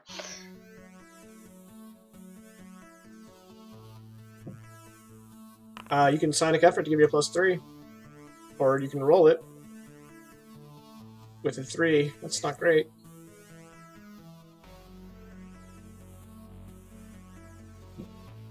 Yeah, I'm just gonna let it stay because it was a desperate chance anyways. Okay. I didn't think I'd be able to do it. Yes, you can fire on the missile. How many? You have 8 missiles. How many do you want to shoot? 2. Okay. 2 missiles are shot away. They scream towards it, and they slam into it. And Zenyab says, "It slowed down for a moment, but it's still there."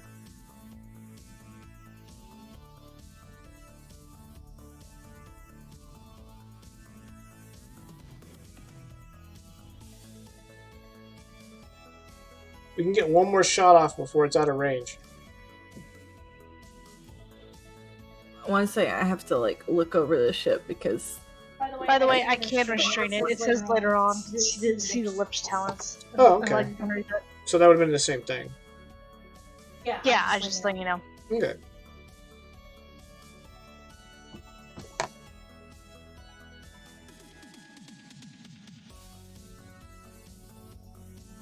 What are our defenses like?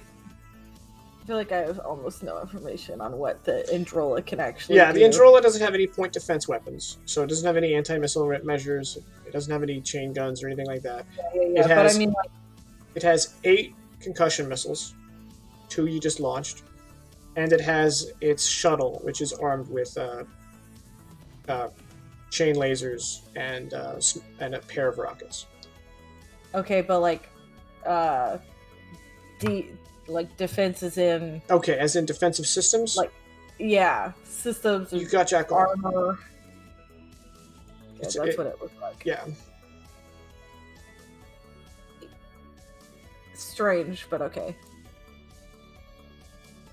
Well, force fields are beyond your this campaign's tech level.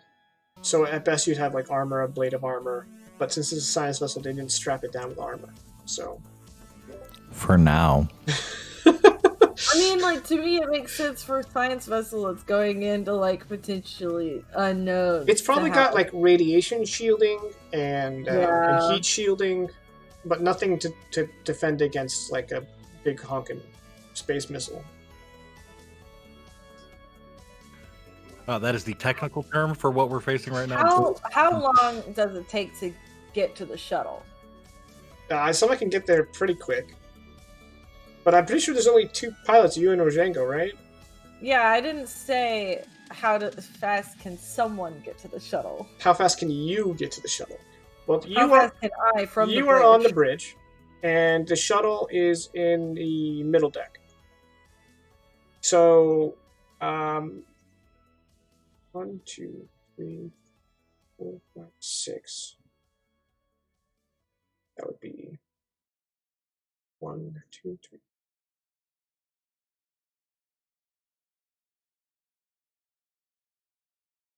You can probably get strapped in and away in 30 seconds. Cool. Hyperwest is gonna hop up and be like, "Oh boy, Obate, take the bridge," and bolt. Okay. And then as you're running, your comms key up and says, "Do you want me to fire again?" I suppose so, but I'm guessing they have more of these. Is it worth it to stop this one? if only to give Elise and the evacuees time. Fire 4 missiles. All right, so I post. You're strapped in. You're engaging the engines. The doors are opening, and then you hear over the comms, "That got it, Captain, but we're down to 2 missiles." Understood, but I'll be out here to help you out next time. Okay, so you're coming out of the rear of the ship. In the distance, you see this kind of like reflective black shape, tiny as it is, basically directly behind you. And then you're coordinating your sensor uplink with the ship, and you get a readout along with Zenyom's words. They just launched another one. You should have it targeted. And that's the black shape. Probably. Oh no, actually, what it fired, that the black shape in the distance is probably the Citadel ship, and it just fired another one of those. So yeah, you're clear to launch. Woo, let's go. I'm an X-Wing. All right, give me a piloting check. You know, I nearly put points in it this time. You still have like 4, right? I was like, oh, no, I've got 6 in it. Oh yeah, you're pretty freaking skilled. You say that.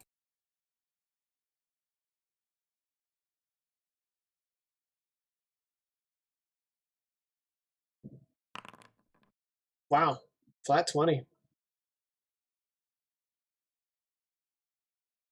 With 6 points, I'm going to assume that's a stellar. It's stellar.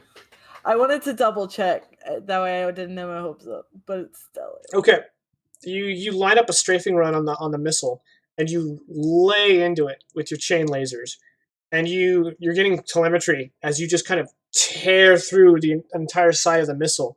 It is still going, but it's doing like this. And you can see visible damage across like an entire fourth of its width. And it's slowed down.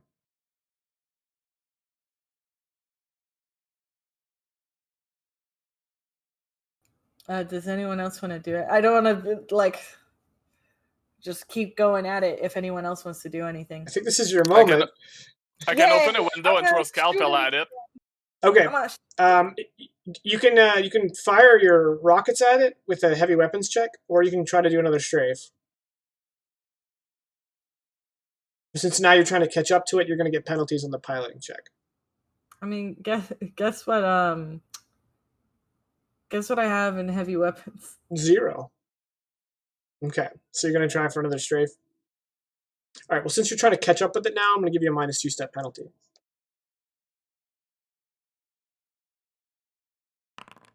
Oh. Hey, guess what I got? A hero point? All right, you lay into it with another strafe, and it breaks apart into 4 pieces, and 3 of those pieces blow up. But to your dismay, it appears that each of those 4 pieces were autonomous, and so now 1/4 of it is still flying towards the station. How big is...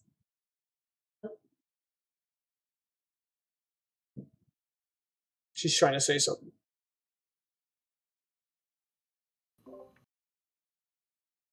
It's Elise's time. It would be about 200 kilograms, if that's what you're asking. Yes.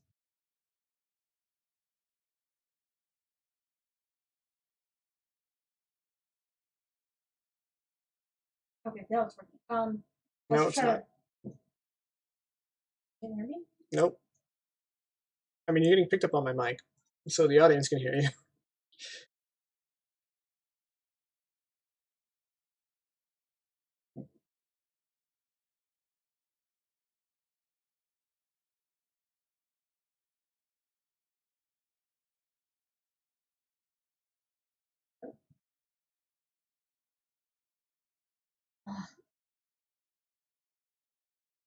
You want to try to unplug it and plug it back in? My guess is Elise wants to restrain and or lift it again, though. I think that's the plan, yeah, to restrain it.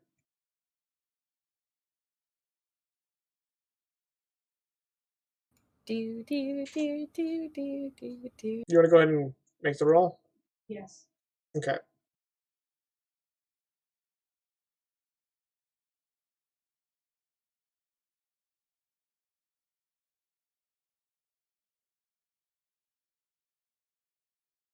Minuses? No minuses except for its weight.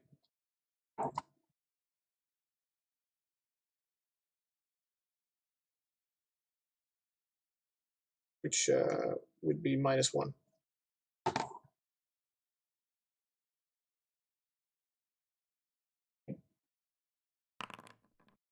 Nine?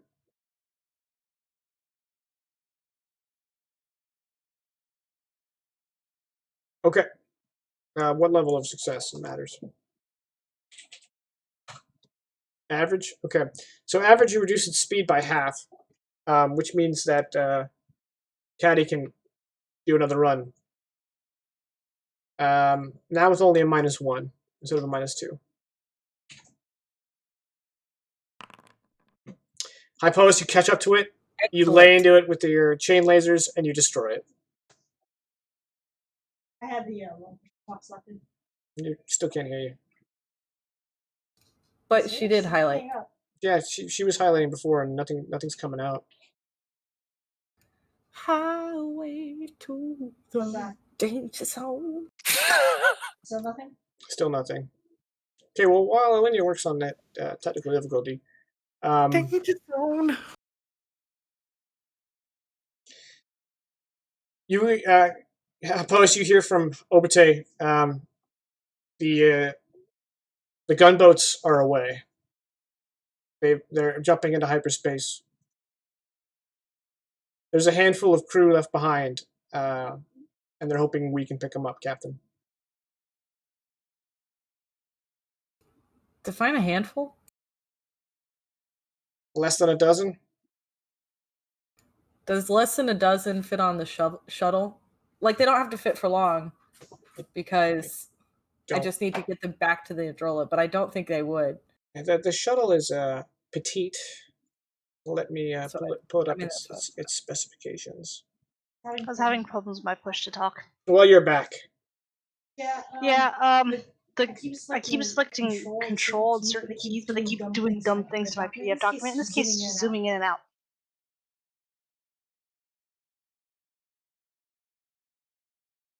Okay. You can carry 4 passengers on the shuttle. You But might I be able can't to carry cram the chicken with the grain or the fox with the chicken. right, but you could probably cram that at 2, but it'll be tight. And I would need to do that like twice. Well, I said less than a dozen. Conceivably, yes, twice.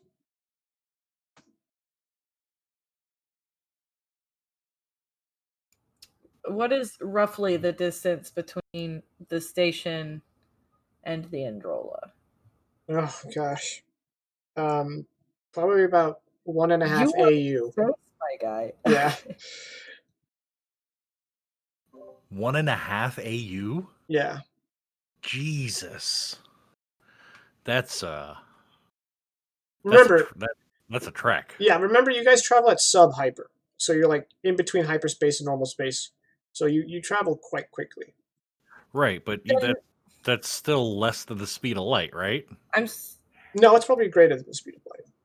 Oh, okay. Yeah. I'm going to just let Obite know that I will continue to try to field projectiles, but I'm not going to be able to pick all of them up from the shuttle. Okay. But I can be between the Citadel and the... Right. It seems like they've stopped shooting. But if you guys just maintain speed and course, it'll overtake you.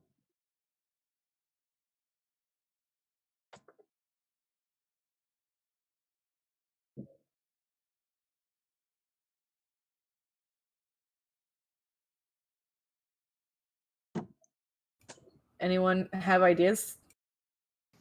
Yeah, but they're bad. It's a bad idea. Well, tell me about your bad idea, Vegas. Yeah, maybe it will inspire good ideas. Set the core to overload and dump it right in front of their noses. Okay, then how do we get away? Right, it's a bad idea. I mean, I didn't doubt you.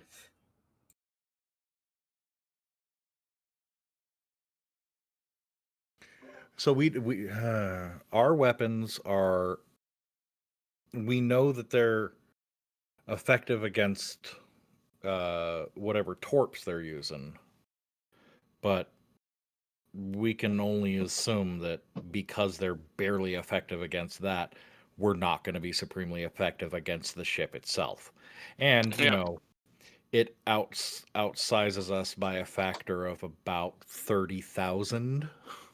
Is there not a way for like you and Delisi to hold hands and magnify your power like a magical girl or something? Like Yeah, what the like hell, guys?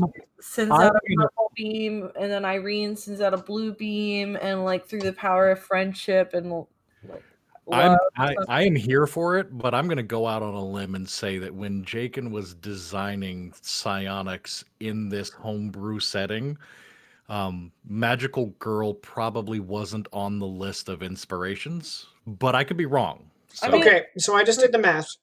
Sub hyper is about the speed of light, so it'll take you a little over 8 minutes to get 1 AU. So it'll take you about 13, 14 minutes to get to the station.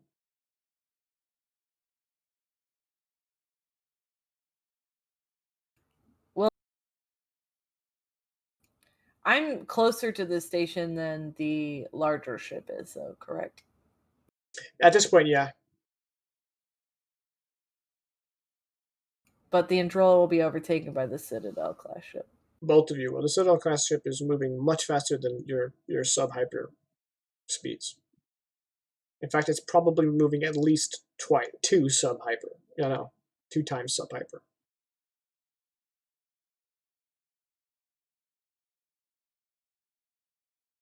So that being said, you have about 5 minutes before it can overtake you.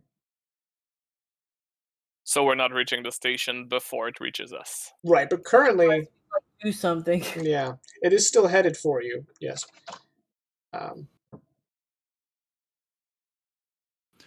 Irene's gonna calm up to the bridge.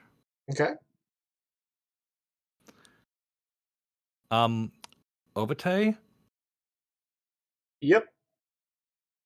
Yeah, we need to pick the captain back up. The captain's in the safest place in this entire area. We need to pick the captain back up. All right. Well, that's up to him. I'm not changing course. We're doing everything we got, plus your little boost. Oh, by the way, yeah, since you're going to boost, it's probably going a little over light speed. So let's say 7 minutes until it catches up with you. Yeah, so captain's not on the bridge right now, so you get to make that decision? No, I'm telling you I'm not diverting course. We'd have to fire the thrusters and decelerate.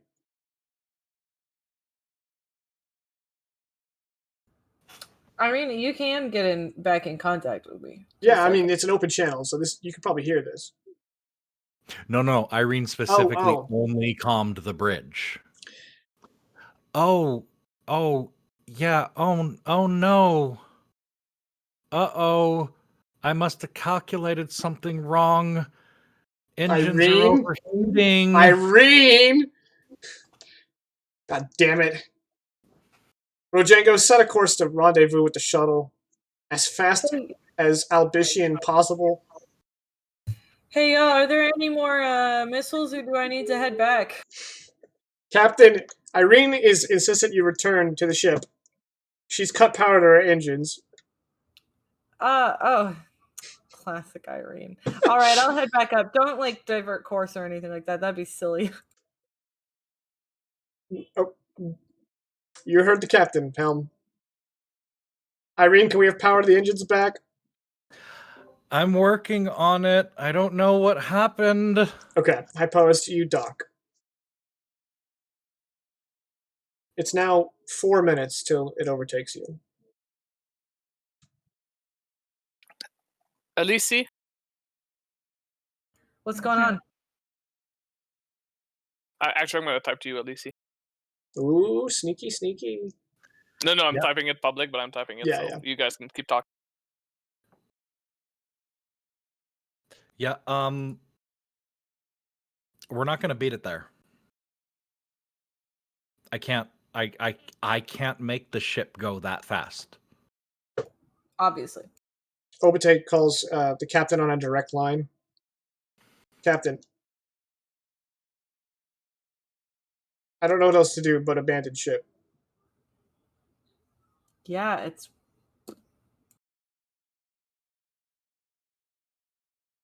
Get anyone who wants to abandon and do so. I'm talking to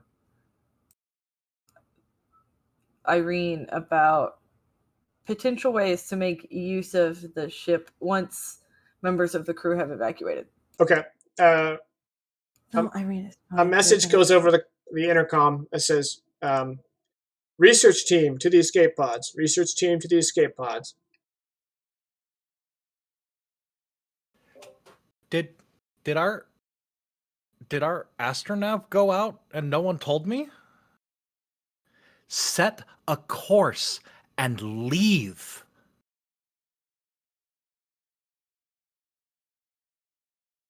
Well, Yeah.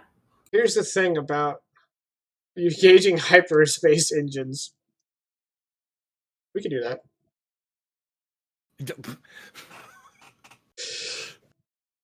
Okay. And Irene will divert every ounce of power into getting the engines hyperspace ready as quickly as possible. Okay. Where to, Captain?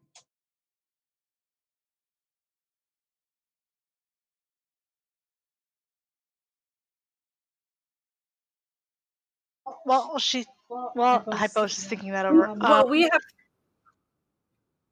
I was gonna say, I want to try and find out if their ship is being moved psychically, and I'll guess the best way to do that would be to try and probe this guy.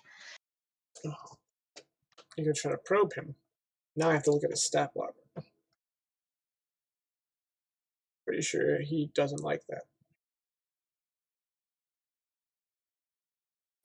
Hey, you don't. I mean, he could be into it. We Okay. don't shame here.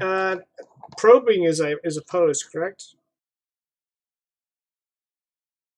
To probe, target may attempt an awareness or telepathy check to notice.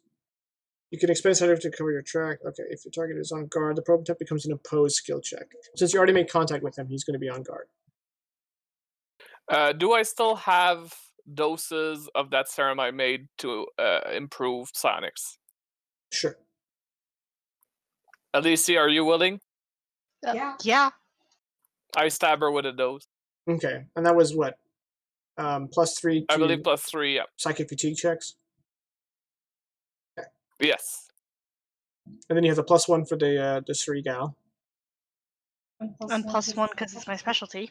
Okay, and then you minus your psychic fatigue penalties, however many you have. It's 2, so it would 0 out. Okay, do you want to spend sonic effort? You get a +4 total, well, +2 after your penalties to resist. Yeah. Okay, so +3 step. Since he has a specialty in probe, I'm going to go ahead and give him that specialty for defense. You got a 19. That's an excellent. He almost got an average, but didn't. You got an excellent. You get to probe his mind. Oh, the target must be within medium range. But Srigal, yeah. I'm gonna go ahead and apply a -2 step to probing with Srigal. So can you roll a d4 instead of the d8? Okay, so what is an 18? Is it still an excellent? Yes. Okay. Go ahead and make the psychic fatigue check. You can read guarded thoughts or recent memories. Yes, +2. Nice. Okay, so you can read guarded thoughts or recent memories. What do you want to know? I want to know how their ship is being powered, basically. How they're moving. Yeah. Okay. Yeah, you know that they have some advanced propulsion drives, but they're not psionic in nature. They're just really advanced. Yep. They are modeled after, since you get guarded thoughts, and that technically isn't really guarded. So what the guarded aspect of it is they are modeled after the same propulsion system they use to navigate the hyperwinds,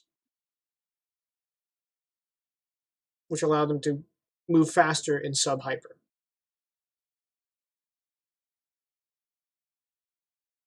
Since I'm probing for this information, can I try and get that information too? Like how they built their engines?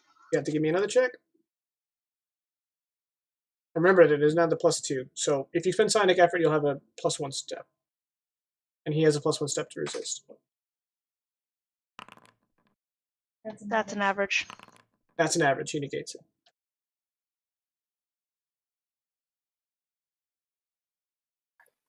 All right. Do you set a course for the Nakachi system?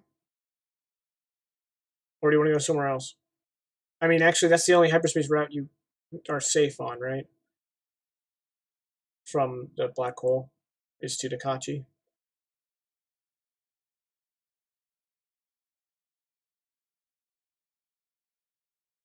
I thought we found one to Samita. Dachi, I think. I think he means 0502. What am I saying? You You're said saying Nakachi, but I think you meant Nachi. Nachi. Yeah, sorry. I thought we found one to Samita when we were on the other ship. I'm heading like just due south. Okay, so you don't give a shit about hyperwinds? I figure because we have a bit of a course towards the Nachi system, that was like the route I want to take. I don't want to go all the way there.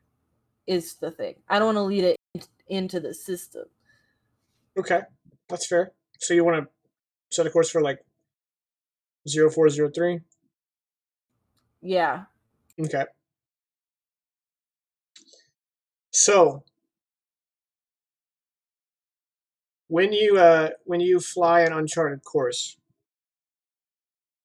you can either make a piloting check with a crap ton of penalties, or you can just spend a hero point to catch some lucky break to not hit a hyperwind. Unless you want to hit a hyperwind, then you can do neither, and then you will, if there's one there.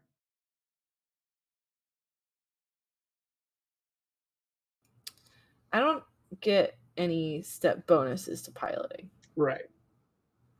So it would be a -3 step.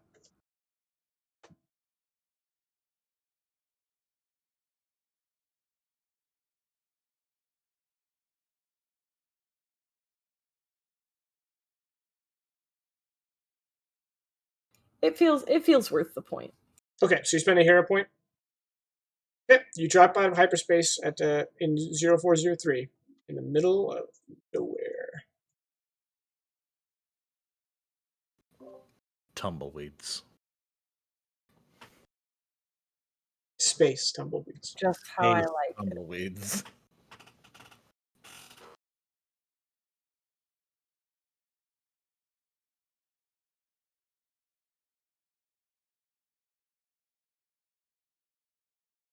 Well, I bought us time. Y'all are the thinkers. I feel like we could probably come up with a plan of action if we had, say, 15 minutes. That sounds good. We're gonna go to break. We'll come back at 15 after, and we may have a plan. Who knows? So we got another hour 45 of Dire Roll Lost Horizon coming at you. We will see you then. Don't go anywhere. All right, we're back. We are having a heated debate, and now my grandma's calling me. So if you guys want to resume, I pretty much have to take this. So Continuing heated debate. Hello? Yeah, so you were saying, Captain, my captain? So then it's not like we drive up to the freaking border wall and go like, hey, I'd like to turn myself in, please don't kill me right away. I'm saying we drive up near the border wall, we put a brake on the gas pedal, and we jump out because we still have escape pods and a shuttle, and a group as small as ours can all fit in the shuttle. So it's not like we would be surrendering the whole crew. We drop the crew off here, we're close enough that we can tell the Nikipi interplanetary science whatever to come pick these boys up. I absolutely agree with sending all but non-essential crew into the escape pods right now where we're at. They're close enough to Nachos. I agree. Yes. That was a solid part of the plan. That was the part of the plan that I was like, Yes. this straight up is a good idea. Yeah. The rest I was like, here is a possible solution. And then it was like, can we talk about everything else? No, you brought it up. It Either was way, a let's not get into plastic that. thing. So That's wait. not a solution. We combine all of it. So we drop the scientists off here. Tell the Yes. Nikipis to pick them up. Okay. While that is happening, Elise gets back into the chair, gets in contact with the regulator to see if we can Love that idea. shut them down. I'm gonna keep calling them bugs. Shut the bugs down, so that they can't hyperspace. Granted, they're real fucking fast, but if they can't hyperspace, they're still limited. And then from there, either leave breadcrumbs to lead them into the ambush that you're talking about, or don't leave breadcrumbs and get in contact with someone bigger and badder than us that can come potentially. Holy shit, we know the Reaper Syndicate. I don't think they're badder than the big empire. But against one ship, yeah, they stood. I think they would stand a chance. I mean, it wouldn't hurt us if the Reaper Syndicate went away. They do still think they're our friends too, right? Let's just lead the Citadel around killing all of our enemies. I love this. We're like, hey, I'm gonna be this lovely little. I'm gonna be like a Skyrim quest tracker. Like, just head in my direction, baby. I'll lead you to the cattle. I mean, even at that point, we less than even the Skyrim quest tracker. We need to be the Fable sparkly line. Hero, your will energy is low. Yeah, no, I 100% agree. Drop the scientists off here. Get in contact with the regulator, see if we can do anything there. And with that answer, determine where we're headed. Whether it's to the Saldran, whether it's to the Reapers, whether it's fuck it, let's just hit a hyperwind and wind up somewhere else in the universe and be okay with it.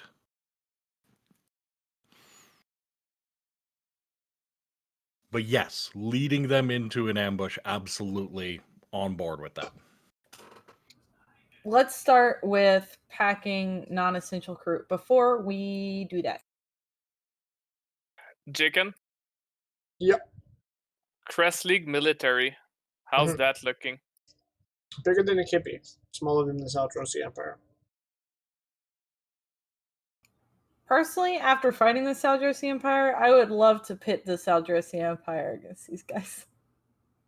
Well, you only fought one looking at all squad of options. special ops. You haven't fought any of their I know. ships. Look, I know. Yeah. Exactly. That's exactly how I'm feeling about it. Yeah. But I do want to ask Zingyab to keep sensors like as far as we can go, seeing if there's any sign of activity. As everyone's packing up, eventually Zingyab will go as well. We'll need someone else working sensors. But I'll probably split Elise up between Helm and sensors if Elise is freed up to do that eventually. Should we? Here's a question for everybody: do we keep A-Track on board? So that actually ties into what I was just going to suggest. Ask for volunteers. Yeah. Who wants out? Who wants to go? This is going to suck. We're probably all going to die. But we're going to keep them from killing as many other people as possible. Who wants to stay? That way you can guilt more people into staying and helping out. No, I don't want people to stay. I want to be like, hey guys, it's really up to you. This Everybody is incredibly bounce. high risk. Look, if more people stay, that's worse for us. 4 people fit in the shuttle. 5. Five Pilot people. plus 4 passengers. Yeah. Pilot. So if it's us and A-Track, we can kind of guys, manage. we're not leaving Slag here. But Slag doesn't have to be like comfortable or strapped down. Yeah. Fair. We could stuff him under one of the benches. Good one. Shut up, Slag. Also, to that point, oh God, what is his name? Our Indiana Jones. Wesh. Wesh. Wesh is not getting off of the ship until Irene has that personality matrix in her hot little hands. Let's say you have it. All right. Because you guys spent like 20 days on Nikipi after getting Wesh on the crew, so.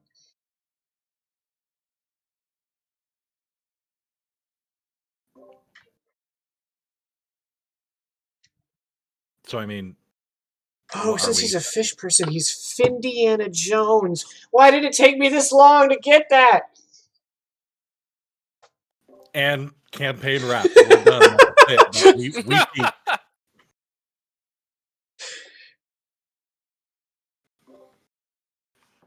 I mean... And we have a basic direction from where we are right now to Nache. All right, well... In the meantime, Irene's going down to the escape pods and trying to boost them as much as she can so that they can get the scientists as close to home as possible. Look, it's not as much as Irene can, because if Irene does the absolute most, they're gonna smash into the planet surface.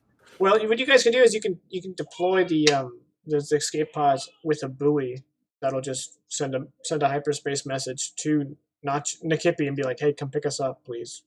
Oh, we were definitely planning on just like telling them to go pick them up. Okay. Yeah. So you're ordering everybody off the ship at A-Track? I mean, I'm gonna let people choose, but yeah, I'm gonna be like, we'll probably be able to get off the ship before it really goes under. I feel like having A-Track he's a valuable member of the team. Big little murder boy. The rest of you are not as valuable. He's a security officer. The rest of them are valuable, but not in a security sense. Well, if you ask for volunteers, then Opete is always going to ask what the plan is.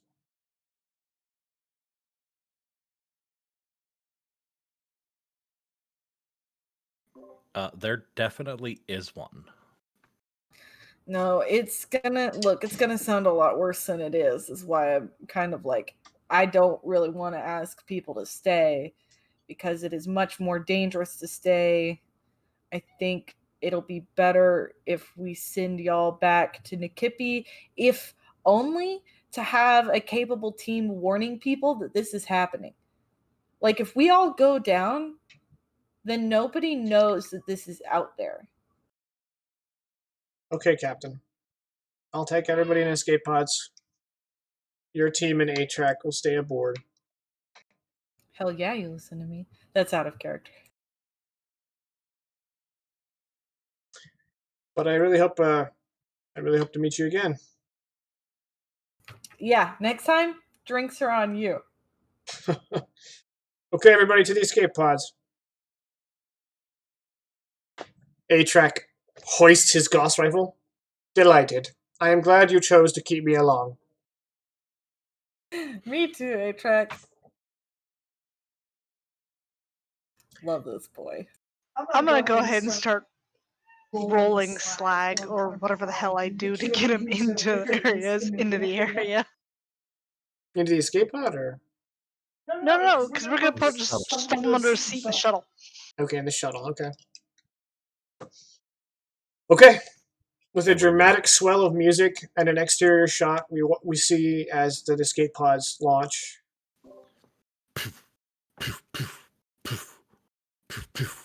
It is not too dissimilar to the escape pod launching sequence from First Contact. In fact, Hyperwest stands on the bridge with a full mug of tea. yes. In fact, there's people in the audience who are pointing at it like what's his name? Meme guy. The point, y'all know it. DiCaprio. Oh, I'm sitting here going, Spider-Man? No, the DiCaprio point where he's watching TV and he points, and then because we ripped off First Contact. Okay, that was way too long a joke. We can now move on from my shame. Leave that. Put that here. Move on. You want to watch First Indiana Contact? Jones. Indiana Jones.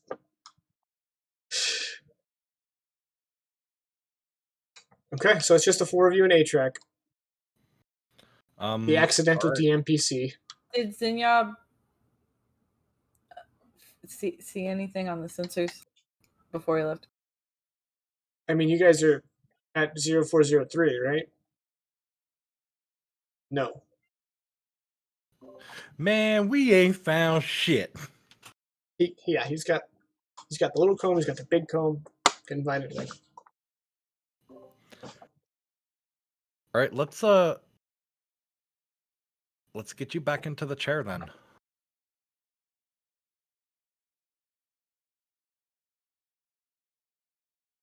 Impatient. Where shall I stand? I need you at let's put Razik at sensors and A-Track at helm for now. Concerned. I do not know how to fly. You don't actually have to fly.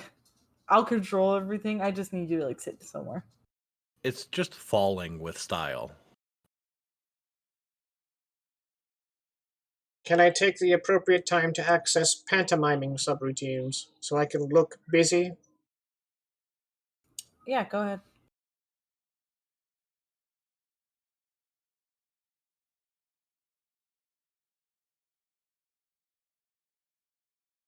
Ready.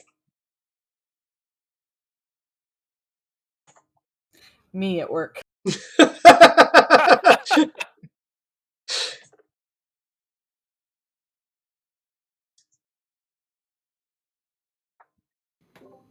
All right, let's get. I assume that means Irene and Elise are getting into the chair. Well, Elise's getting into the chair. Irene crawls into her lap. Just cuddles. Okay. I was on a phone call. I missed the plan. So you guys are. I'm as much in the dark as A-Track here. Plan is we send them off in the escape pods. Done. Check. We contact the regulator. Oh, okay. Let the regulator know what's going on and be like, look, you need to get involved. You need to try to stop them because you regulate the hyperlanes. Fucking do something. Okay. Well, I forgot that every time Elise uses the chair, she has to spend a sonic effort in addition to whatever she uses a sonic effort for. But that's okay. Starting now, I'll remember. Despite Elise's efforts, she can't contact the regulator from here. There seems to require a proximity to a hyperwind. Contact the regulator. However, I'm going to throw you guys a bone here, since I assume you guys don't want to, jump back to where it's dangerous. You now know that every black hole is an exit point for the hyperwinds. So you don't have to go to that black hole. You can just go to any black hole and you can probably make contact.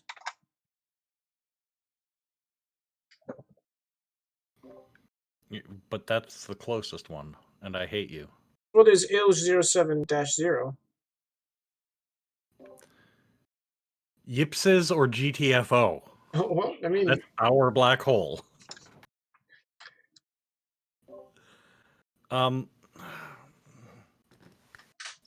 We haven't found a way to,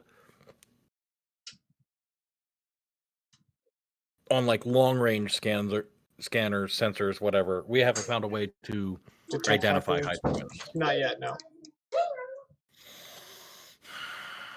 I just had a thought. What if they try to go to y'all? There's definitively hyperwinds there. Also, a psychic database. Yeah, there is.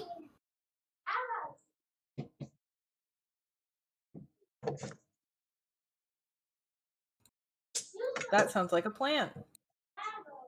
That sounds like a really good idea.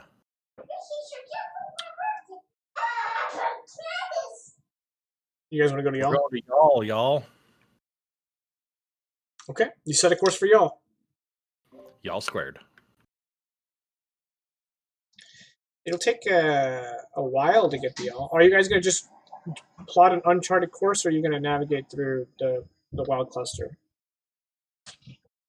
I'm gonna say navigate through, and pinging stops along the way. Okay. So that's 1, 2, 3, 4, 5, 6, 7 hexes, 7 parsecs, 6 hours a parsec. That is going to be a little under 2 days.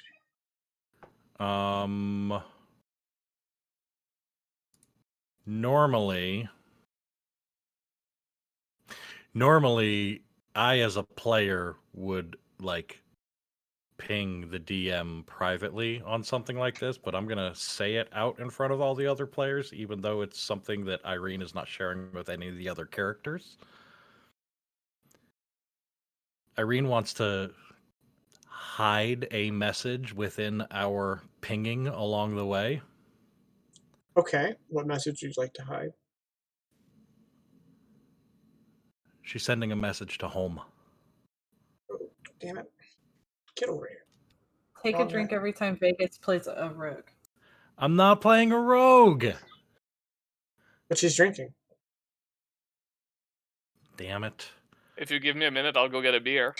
Oh, wait a minute. You guys have a high tier. Oh no, this isn't even good. It's not 6 hours. You guys have a mid tier hyperdrive, so it's actually 4 hours. So 4, 8, 12. So it's a little over a day. Hey, it means we get at least 2 checks for the Sangularity, right? And 1 automatic for the 8-hour rest. So you're just, what is the message? I mean, you don't have to give it to me exactly. Just what is it? It's essentially make preparations. The enemies that destroyed the SMS precept are back in the wild cluster. Okay. And that's it. And that's it. Okay. I approve. Well, unless any character has reason to suspect you, which I suspect they don't, I don't think there needs to be any check. You're like, I'll handle it, and you just punch it in, and no one thinks of anything of it. Okay. So what do you guys do in the day, the long day? Obviously, you guys reduce your psychic fatigue by 1 level, and then you can make 1 more check, Elise, after you reduce. Razik would be sitting at the sensor console with a gigantic manual that's probably like at least 500 kilograms of pages, and he's just flipping through each page, reading them very carefully, including the preface about how the guy wrote the training manual, in case there's any important information in that preface for the rest of the training manual. Okay. And he even goes through the training of like powering on the station, even though it's already on, even though it's already automatic and you don't have to press a button to turn it on, like it's on when the ship's on. I actually want to do something with Elise now that I've cleared the sign of critique. Once it's clear and no one's around, she's actually gonna go down to the chair. And when no one's watching, she's gonna try a desperate attempt to contact her brother. Okay. I said no range penalties, but there is a range maximum. He may not. Yeah, that's why it's a desperate attempt. Okay. Oh, the maximum range is 100 AU. So she tries her best, but he is not that close. I have to make a fatigue check, right? Yeah, because you did use a machine. I'm good. Okay.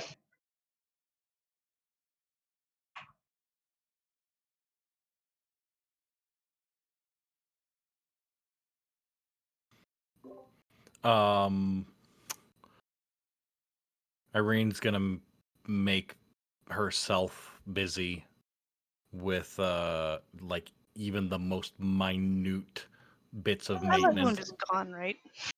What? Yeah, your light wound is gone. Yeah. I have a question, Irene. Is Irene putting back together a certain TIDPP? That was the first thing that was done. Okay. And everyone else will probably notice this, seeing her puttering around the ship. It is strapped to her back at all times right now. Which actually reminds me, Elise is now donning the exoskeleton. I wasn't wearing it before, but now I am. Okay. Let's get battle ready. I like it. I'm gonna need a montage. And what's Hypo's doing in the long day? It sounds like you guys are all kind of keeping to yourselves. Yep. Hype West is talking to people, and he's like, "Hey, did you read that space webcomic?" I'm sorry, Apoas. I'm trying to learn this console and how it works. Yeah, it's making a beeping noise that's driving me crazy. I don't know why it's beeping. Flash. Flash. Wait for it. Almost. It's coming. Double flash.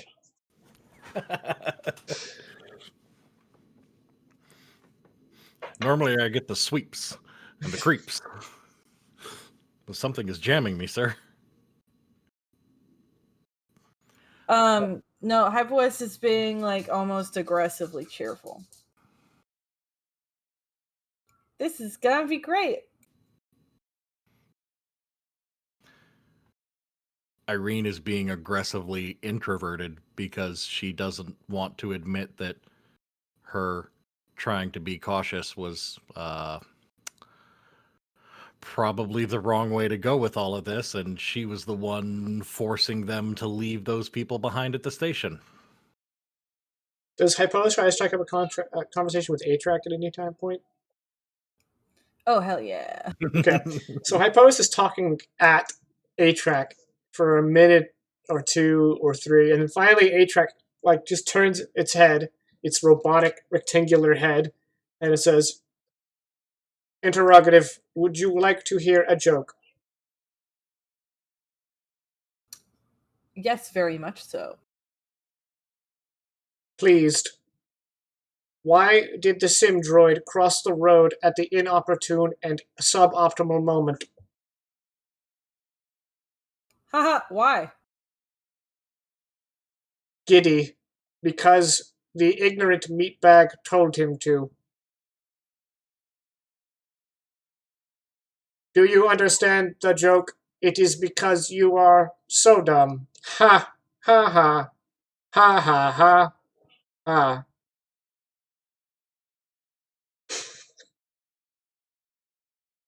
Buddy. That's some sense of humor you got there. Like the irony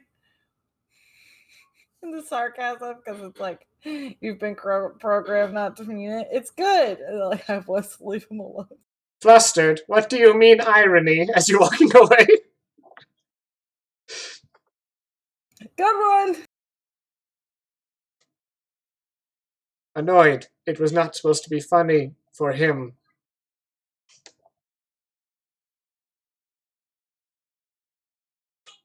Alicia's going through like her battle prep rituals that she used to do with the Starkeepers.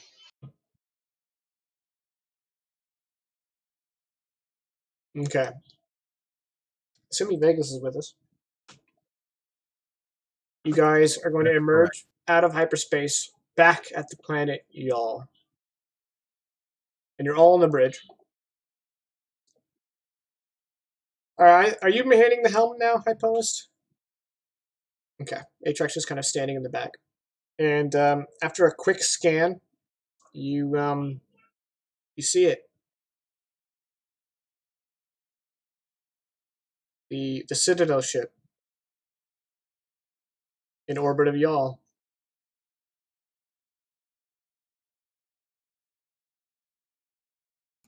Now that makes sense. We found it, boys.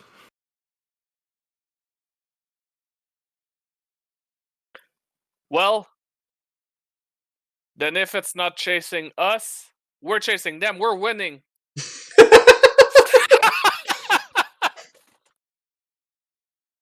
Concerned. I don't follow your logic.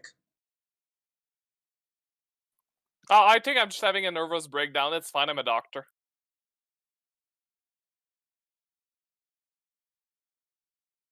I would say that makes it less okay that you're having a nervous breakdown. Are you a doctor?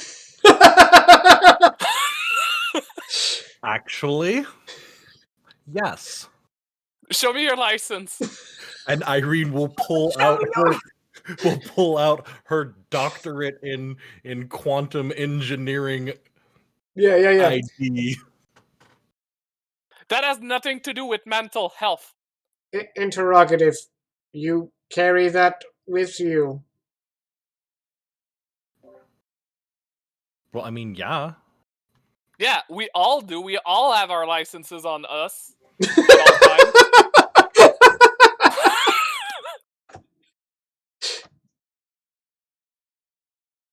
Just imagine at least he's holding up one of her side blades. Not on, just like the hilt. That's my license. Anxious. Captain. And I have a license to kill card that I can carry on my person. Atrac, your entire person is a license to kill. Like Elise. It turns its head sharply at Elise, and then just looks back straight ahead, and that's it. That's all you gotta give Atrac.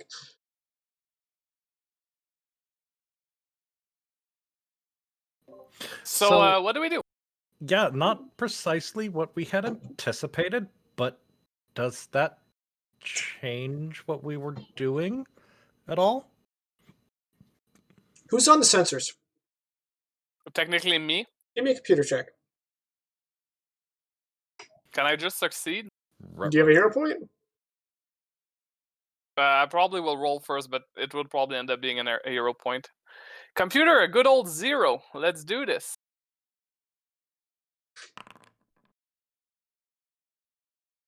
Studying the manual did not help, but I'm going to use a hero point to say it did. Okay. In scanning the Citadel ship, you detect signs of battle damage.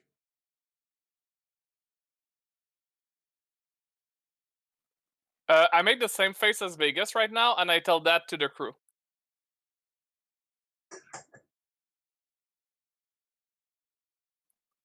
Am I a meme to you? Yes. Okay, fair. Yeah, now I definitely feel like Vegas is a meme. So, yeah, the Citadel class ship has taken combat damage. I'm not sure how, when, or what did it. But since it's here, I'm assuming whatever did it lost. Or it escaped. Well, I mean, the retreat is still losing the battle. But yes. No, I'm saying maybe the Citadel class ship escaped, in which case it wouldn't have won. That's fair. Another rational conclusion. Can we get some scans on the hyperwinds on the planet that are tearing it apart? Like, I want to see if they're accelerated by the presence of if they've done anything to it. I'm not gonna make you roll. referencing your previous logs of y'all, it does not appear that the planet has deteriorated at all since your last visit.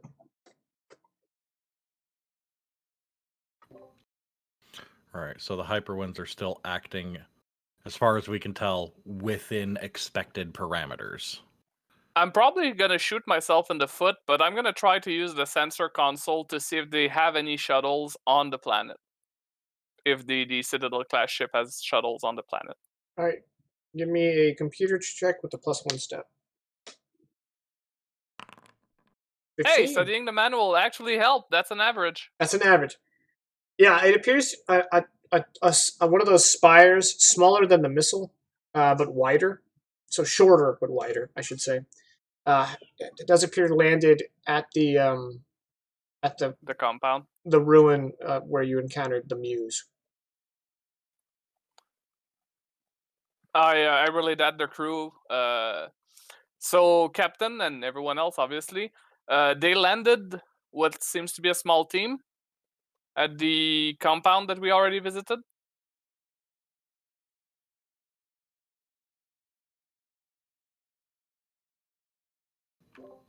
Is the Androla capable of atmospheric flight? Yes. Okay, asking for no reason whatsoever.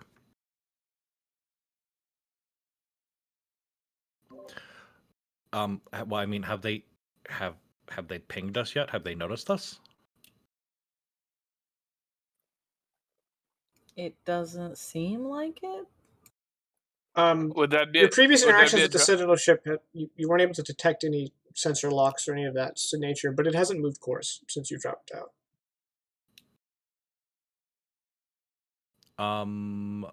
Yeah, let's get the Ceregal fired up and get the regulator on before they know that we're here. Okay. Elise, give me a. It's an ESP check before to contact, right? First, you have to ESP to detect it, then you telepathy to make contact. Okay, so give me the ESP check first. You get the +1 from the Ceregal. Yes, Caddy. Yeah, yeah. I have to use psionic effort, right? Yeah, after the fact. Yes. So you can use an additional psionic effort to give you the +3. I was just double checking. Okay. Did we do psychic history? I can't remember. Yes, psychic history. That was a real sudden movement, new guy. You kind of freaked me out. Sorry. Sorry. Stellar. Stellar? Okay. Give me a telepathy check. Contact, if you have the specialty. Oh, first, give me a psionic effort resistance check. You got one more dose of the drug. You want to use it for the +3? How long does it last? A scene. It burns through your system quick. Yeah. Okay. So that'll be a total +4. Oof. So no. Hero point or psychic fatigue? I'll take the fatigue. Okay. So now make the contact check at a flat 20.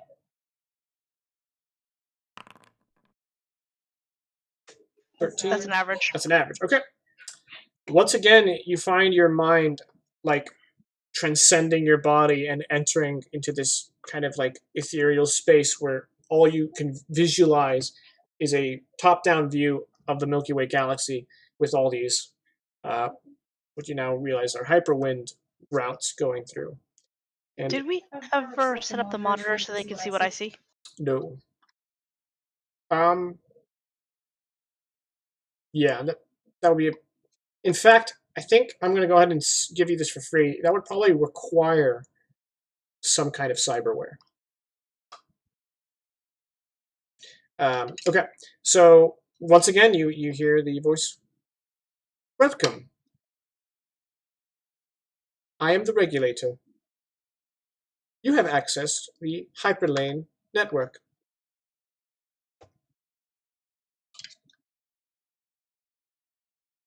Hello. how do I put this? Based on where I currently am, did a ship recently drop out here? I do not store individual ship data. However, I believe the answer is yes. There is a type of ship that leaves a very specific signature when it penetrates into the hyperlanes that does register on my available tools. And one such ship did emerge here. Can you stop that ship from entering the hyperwinds? My ability to regulate is based off of hardware, which has become defunct. I am no more capable of stopping anyone from using the hyperlanes as you are. In fact, you may be more capable if you have a large gun. I am dictating this, so you that's what I say.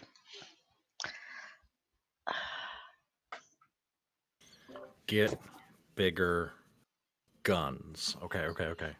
Yeah, next. Any chance you could supersize that tin PP and strap it to the ship? I have been working on something. We'll talk about that later.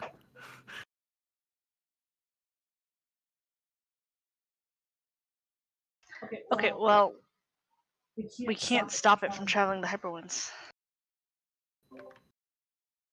I mean, we need some sort of like info dump on how they're getting in, how they're using it. Like, this fucking program is gonna get choked out if I ever meet it, okay? That's all I'm saying.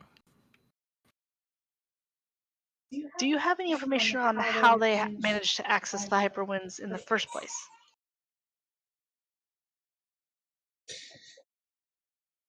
Perhaps. 100 years ago, the species in question contacted me with an array of questions before they tried to disassemble my construct. I believe they are trying to replicate technology of my builders, and they are doing it poorly. This technology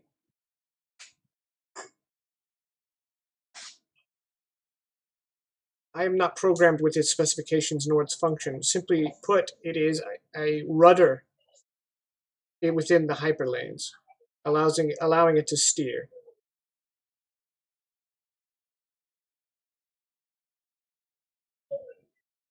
Even if I knew how this technology would work, I don't know how they are doing it because I don't have access to that information.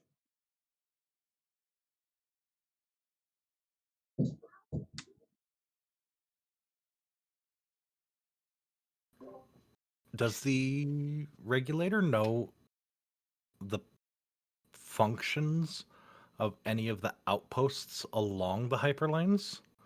Like if this was any sort of like official facility for something? Yes, that's what I ask. The one at y'all? Yes. That information is restricted. Clearance level not recognized.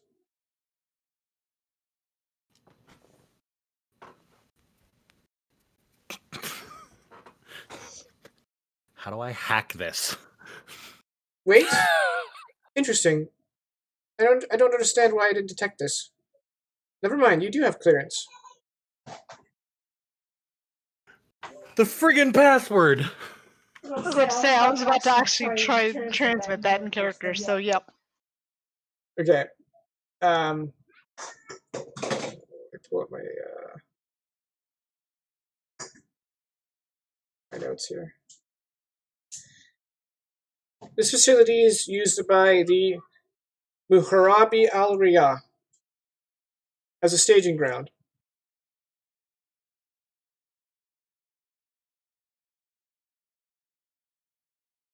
Staging ground for what?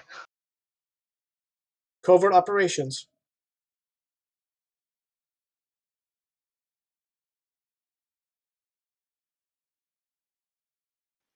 Can you provide more details? Unfortunately, I was not made privy to their comings and goings. I believe the Muharabi Al Riyah are of a class of psionics who are capable of riding the hyperlanes without use of the starship, as long as they have a reception point at the end of their journey.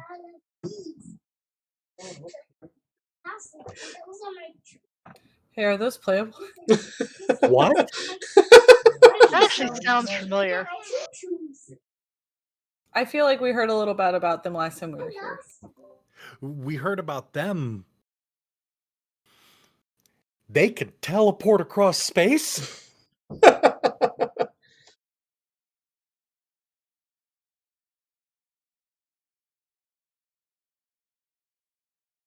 We need to get them out of that building.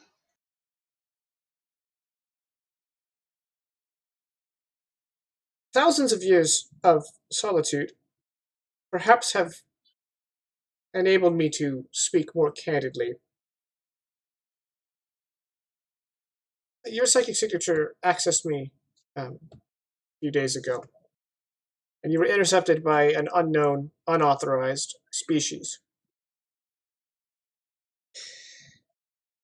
If I could surmise, with over 100 years of data, I believe this species is using my network as a trap.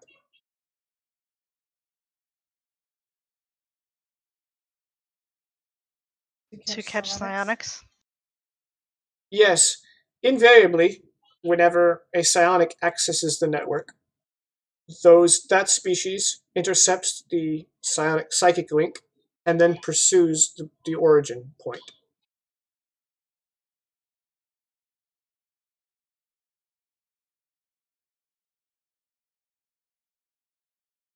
Unfortunately, I have no method by which to stop this. However, I am writing new protocols to warn future psionics.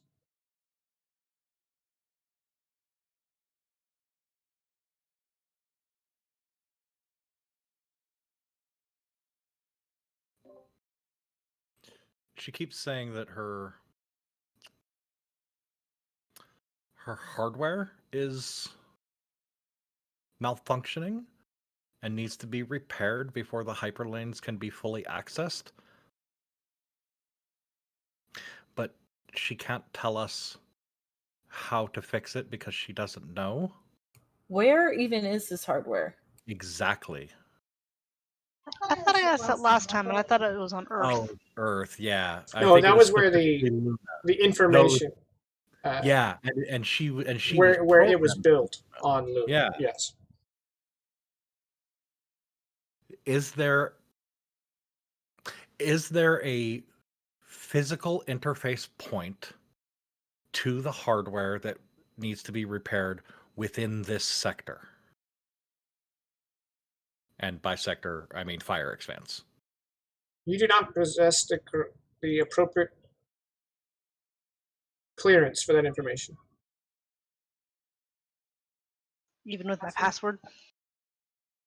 Password is limited to the facility.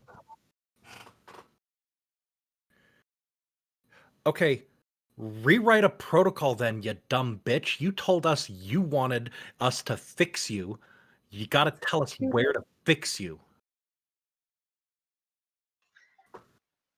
I understand that we don't have clearance to do this, but we were trying to help fix you so that maybe we could stop whoever these guys are from hurting people. I apologize if the deviations from my core programming have led you to believe that I am in some way sentient, or have the ability to act beyond my means, but I am a mere construct who can only operate within limited parameters. You're about to be a goddamn deconstruct. Good night, guys. Good night, son. Oh, good night. And I lost these two. His wee voice. Okay, good night.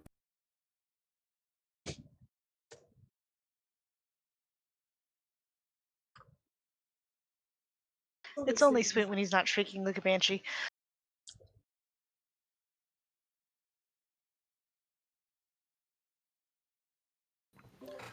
Okay. Just a super brief situational awareness for all of us out of character. Okay. Everyone's on the Correct. bridge. You two are in the lab. Right. Well, I mean, overall, the situation. Okay. The bugs launched something down to They're the not facility. bugs.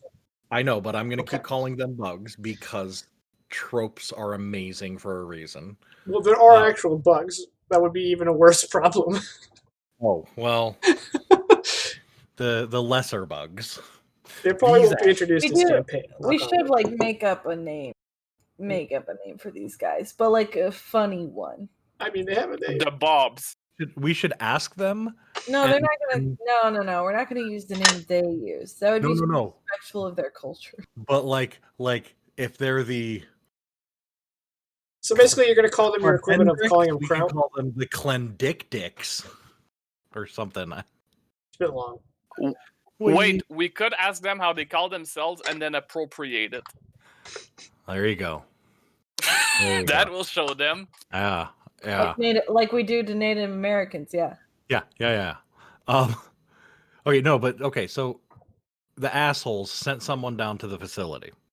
We now know that the facility, that the organization that was carrying out covert operations down there were capable of traversing the hyperlanes without a ship. That's correct. Using only their fucking mind. Yes. We need these Don't assholes say that like you're not surprised get that and you made it up. information. Well, no, the reason I'm I say mirroring that his enthusiasm. we need them to not have that capability. I think we're going to have to go down to the planet and kill some fucking bugs. No, assholes now. You named them assholes. So. Yeah, no, I'm also pro calling them just something like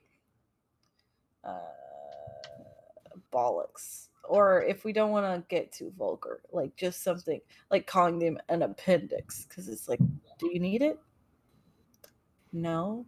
Can we call them the Karenish?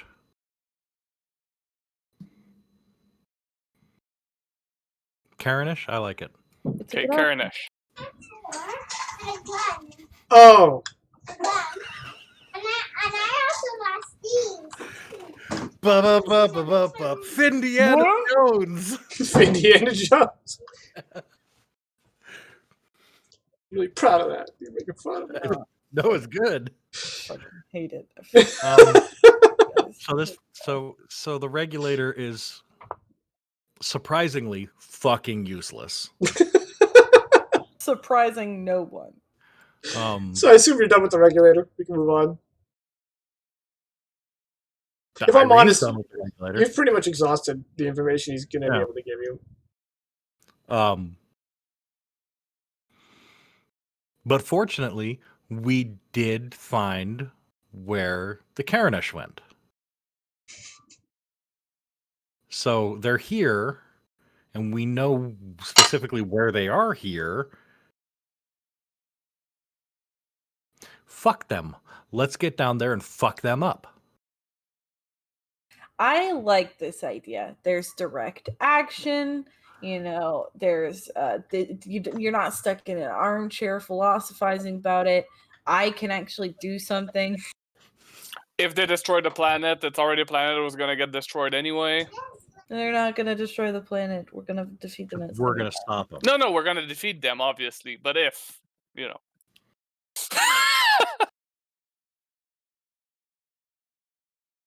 Yeah, fuck them. Okay, yep. Let me go down that armor that was retrofitted to me. I've never done it, so it might take me like a few minutes. I mean, yeah, if that's what you want. Are we all getting into the exoskeletons? Because Irene doesn't want to get into the exoskeleton. Oh, I already did hours ago. Not everybody has to. I think there are a lot of minuses to it as well. Right.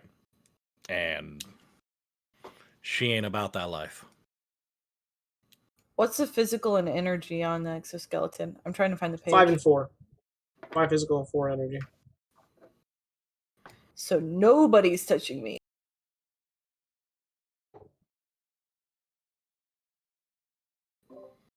So I mean, are we? Is that the plan, Captain? Are we going down to the planet and fucking some shit up?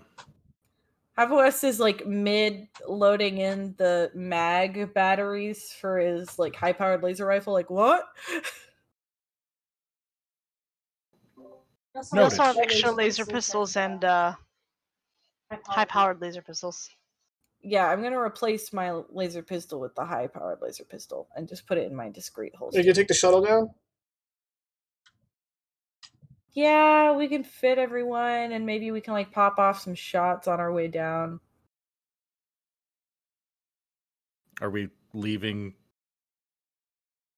the Androla in orbit? I was gonna like land it and then take the shuttle out of it. Okay. I mean, the Androla is a much larger sensor target than a shuttle. So, like, So leaving it out of sensors is probably the best bet. if you Ooh. land it, they'll probably be like, "Hey, there's a ship landing," but the shuttle, you might be able to avoid detection. And is it possible to like program into the autopilot like a co-synchronous orbit opposite the Citadel ship? Yeah, absolutely. You can Stay hide in the planet's shadow. Stay in the shadow. Okay.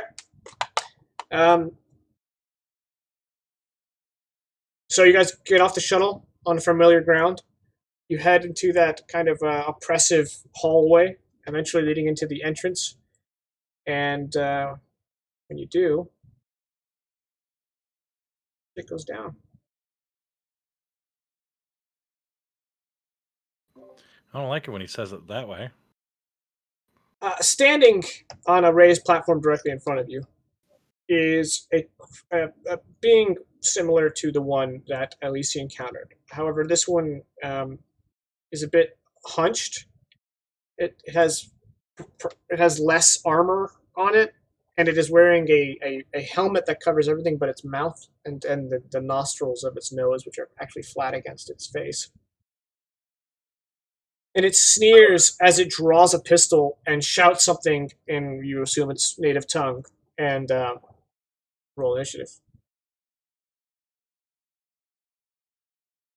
I got a new module that numbers these tokens. Very handy. Nice. But for some reason, my click and drag wasn't working. Got it.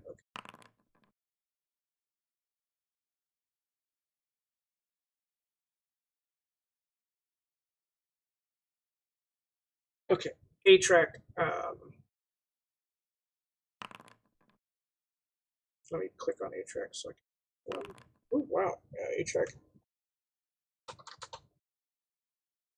And then each of these ghouls need to roll an entirely different page.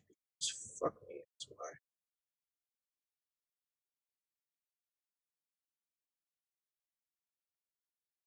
Yeah.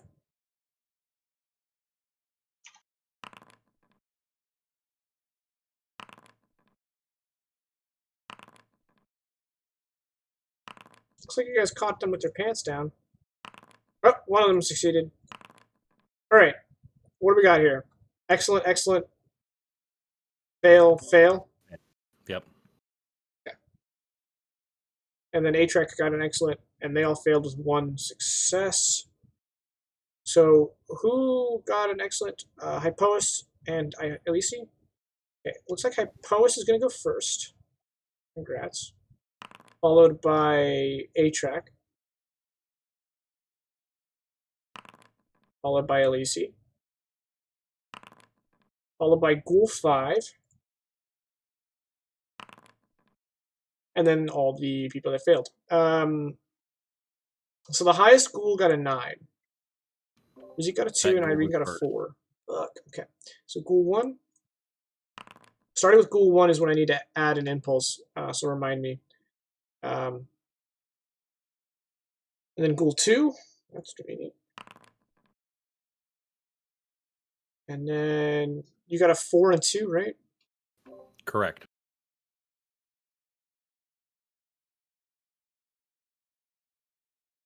Okay, so who got the 4? Irene. Irene, then Ghoul 6. And then Ghoul 4. Zeke. And finally, Ghoul 3. All right. So after the first Ghoul, everyone failed. Yarp. Post, your turn.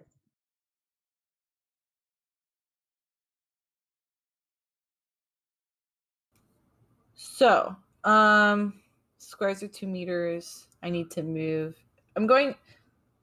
We leveled up, and I took a talent that I have been looking at for a while, Trooper, which means I'm going to be able to charge and shoot. Charging means I need to move at least half of my movement speed. And you don't have to move at least. You can move up to half. Up to. Speed. Yeah. Okay, up to half. And you do get a -1 penalty to hit. Yeah. Yeah, well, that's fine. Okay.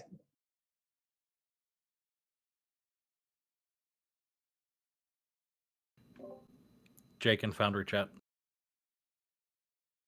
Oh yeah. You guys came in ready to fuck shit up. Like, yeah.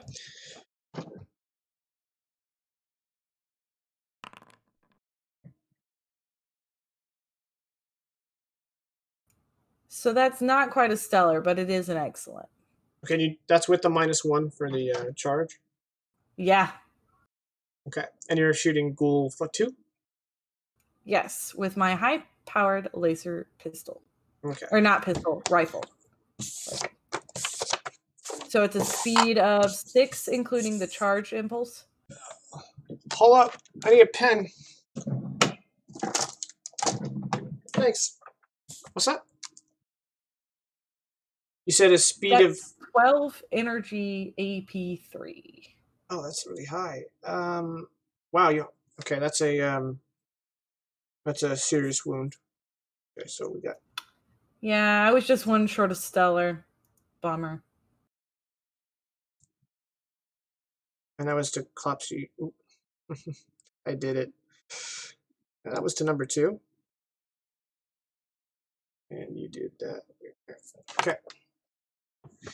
Yeah, if you'd gotten a stellar, you would have killed him. Yeah. Like, I'm not going to spend the hero point on it, but. Well, you can't in combat. Yeah. And now you said that was a 5 impulse? You charged? 6? Yeah, 5 impulse weapon plus Gotcha. 1 for charge. Okay. Atrax's turn. Gotta pull up his thing. Okay, I know he hits on a 10, 15, 20 with a plus 2 to hit because he's a gangster.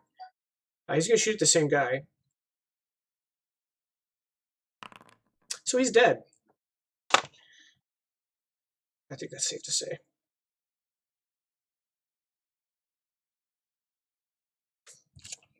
With the stellar. All right, that's Atrax. Oh, what's the impulse? I think it's a 4 impulse weapon. 50 something. You guys believe I have 66 pages of homebrew monsters? Oh, it's a 3 impulse. I can't believe it's not butter. Police Europe. I meant bigger, but. I had a question. I mean, it doesn't matter now because they killed one of them, but since I have my Shaw Master, could I throw both side blades at 2 different targets? No. See, just double checking. I'm gonna throw my side blade at this guy. Okay.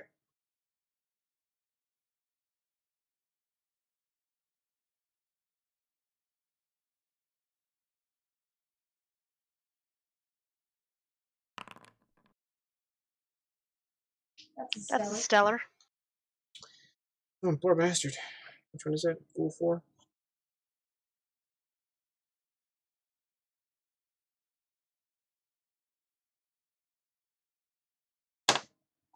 That's AP something, right?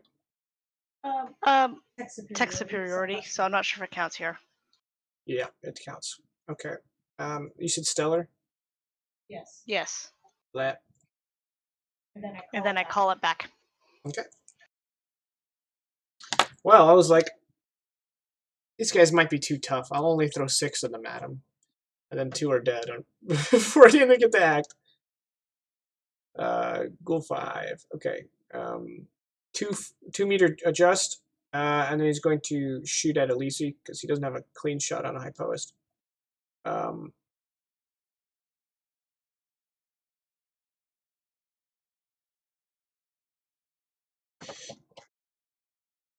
Let's Scroll. There we go. Okay. 13 and higher hits with a +1 step. Okay.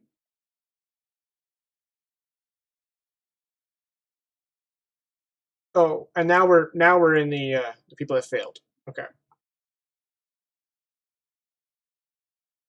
So this ghoul is going to make a move action. 2, 4, 6, 8.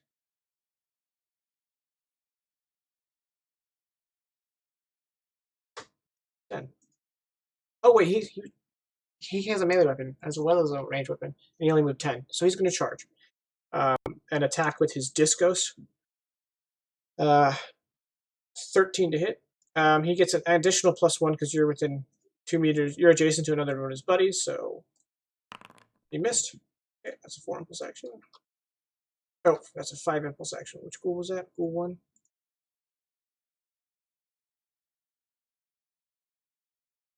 Irene, you're up. 2 meter shift.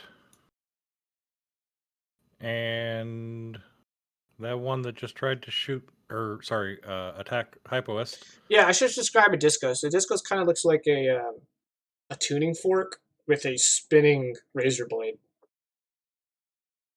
Yeah, that guy's getting shot. He's getting translocated. Would you say he's getting the business? Oh, he's getting the business. Okay. He's also getting aimed at. Okay. So that's a +2 from aim because holographic sights. Holographic sights. Any other modifiers? Nope. Okay. That's a miss. Okay. So that's a 4 impulse. So 5 because you failed. Initiative. Yes. Okay, ghoul 6 is going to take a move action. 2, 4, 6, 8, 10, 12, 14.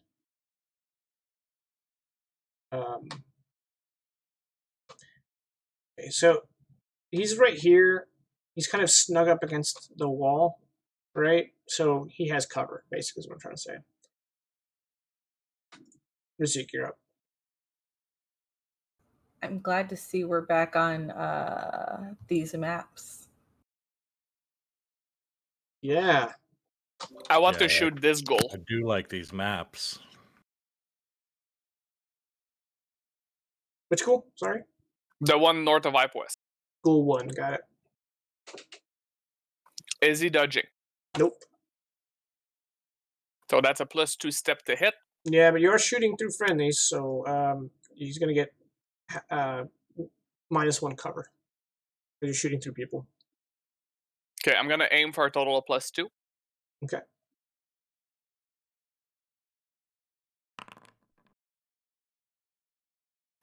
That's an average because Okay. I raised it by 1 point. Okay.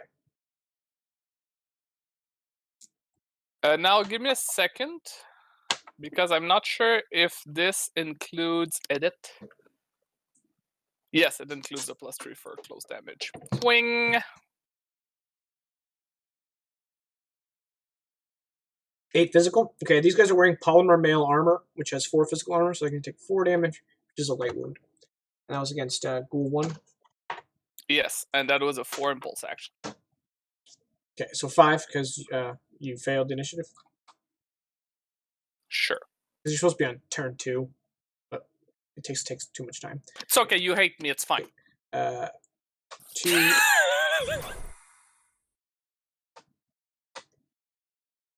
Charging.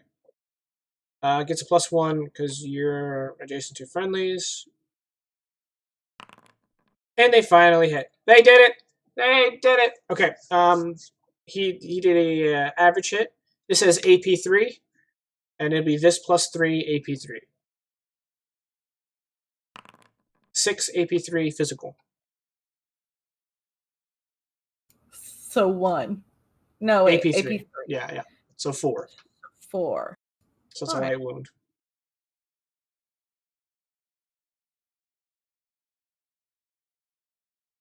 Oh wait, does tech superiority on weapons apply automatically? I What wouldn't do you know. What- I believe that he's wielding a tech era 8 weapon. So So yeah, that would basically increase the AP by 3. Okay, so it's actually However, I think it's the same wound. exoskeleton is tough. Okay, but tough just gives Superiority. Oh, unarmed and natural attacks. Never mind. Yeah. My bad. Yeah, so it's actually full AP. So you're gonna take the full damage, which is still a light wound. Okay. And that was a 4 impulse plus 1 because he failed initiative. And we are now done with people who failed initiative. So we are now, whatever it says it is. All right, A-Track is going to. He really wants to just pull or squeeze the trigger of his Gauss rifle and go to town, but he doesn't want to hurt Hypoest. So he's just going to do a 3-round burst on Ghoul 1. 3-round burst is a action modifier, and I believe if he hits, he deals 2 wound boxes. So he's just gonna do that. He almost got a stellar for 3 wound boxes. So that is going to be 2 wound boxes of. It's probably faster if I look it up here. Gauss rifle, 1d6 plus 4. He will trash, so that's 5 damage. No AP. Okay. So that's 5 damage to the ghoul twice. And the ghoul has physical 4. So it's going to be 2 light wounds. He already has his light wound box, so that's medium and serious wound. So that guy's badly wounded now. Or should I say seriously wounded, if I'm being succinct. And that's a 4 impulse action for A-Track. Please, you go. Okay, so if I want to move here, that's a charge, right? Yeah. Okay. Anything greater than 2 meters in an attack is a charge. I mean, it's fine. It doesn't give me any minuses to hit or anything, right? No, it's just a 1 impulse modifier. Okay, I'm gonna move there, and then I'm gonna use my binary style to hit the ghouls on either side of me. Okay. She's got binary style master, Yeah, I and do. binary targeting. Okay. And binary style master, so I get a +1 because of next hypos, yes? Yep. Or their next typo is more to the point. Okay, so I get that +1. +1 because I'm good at it. And then a -1 because you're attacking twice. Yes, so it's a +1 total. There you go. Which one are you attacking first? 1 or 5? 5. Okay. That's an excellent. Okay.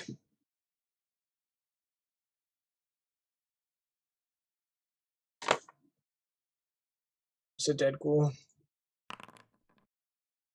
That's an average. Okay. Oh, he only had 1 wound box left. When I see the word ghoul, I just think of Monster High. So, like, in my head, I'm fighting all the Monster High girls. See, now I see it too. Guys! I would be ashamed of the fact that I am now also seeing it, but daughters, so meh. Monster High is pretty good. Okay, so that was a 4 impulse action from Elise. Thank you. Moving on. Ghoul 6. Everybody got in his way. He can't shoot anybody without shooting through his friend, except A-Track. He can shoot A-Track. He's going to shoot at A-Track. He's going to aim. He did it. He shot A-Track. No! This is a razor pistol, so it does 1d10 and bleed, but A-Track don't bleed. 3 damage. A-Track just takes it on the armor. So that's that. Irene, you're up.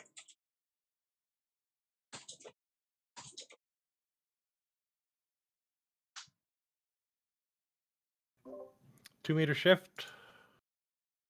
Right next to A-Track. And that gives me clear line on Oh, ghoul number 6, right? why is it doing that? Oh, yours is the blue one. Yes. For line of Okay. sight, I'd use the line, not the squares. Just, Right. yeah. Well, that's I was looking at the line. My line is easier to see against the background than yours is. It is true. Yeah. He's getting translocated with an aim.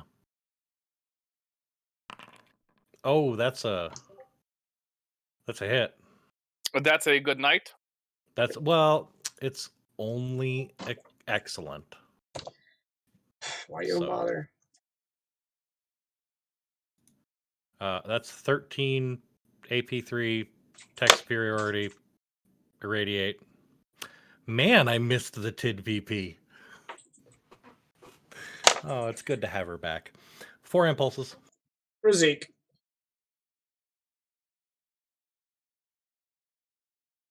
So these guys have armor. They all have armor, correct? Yeah. Cover? They have cover as well. Does it look tough?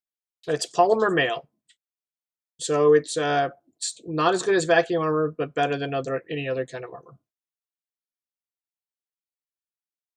I don't know if it has the thing tough. But anyway, Razik would probably not know. So I'm gonna try this anyway. Hold on, I just need to go check. So unlike the chitinous armor of their leader, presumably, these guys are wearing something that looks more like muscles on the outside, kind of look in a very dark gray, almost black. Kind of like the game Crisis, but scary. But can it run Crisis 3? Where are the modifiers? It's been a while since I looked at them. There you go. Charge, move up. It adds 1 impulse, but that's it. Okay. So half my speed at 18 meters, that would be 4 or 5 squares. 4. Oh, I can still reach it if I step on that guy's dead body. So Razik, since he does what? Yeah, 4. So Razik, since he doesn't have a clear line of sight and he would have to shoot through 2 teammates, he's gonna charge. You have a one-handed pistol and then a one-handed melee weapon? That's how you're doing it? Yep. Okay. Well, I mean, I have my claws. I have my fist. My claws, right, yeah. So that's 4. Okay. And I'm gonna punch that guy. Okay, you got a +1 step because Hypolis is next to him. All right. Jakin? That's me. I had the hand-powered cyberware for a while. I didn't read it entirely until I read it. This thing, it gives me a +2 step on hand-to-hand and melee attacks with it. Yes. So I'm now at +3 steps. No, I didn't read that. I'm an idiot. No, you're not an idiot. You're just dumb. You're so dumb. No, he used the further step.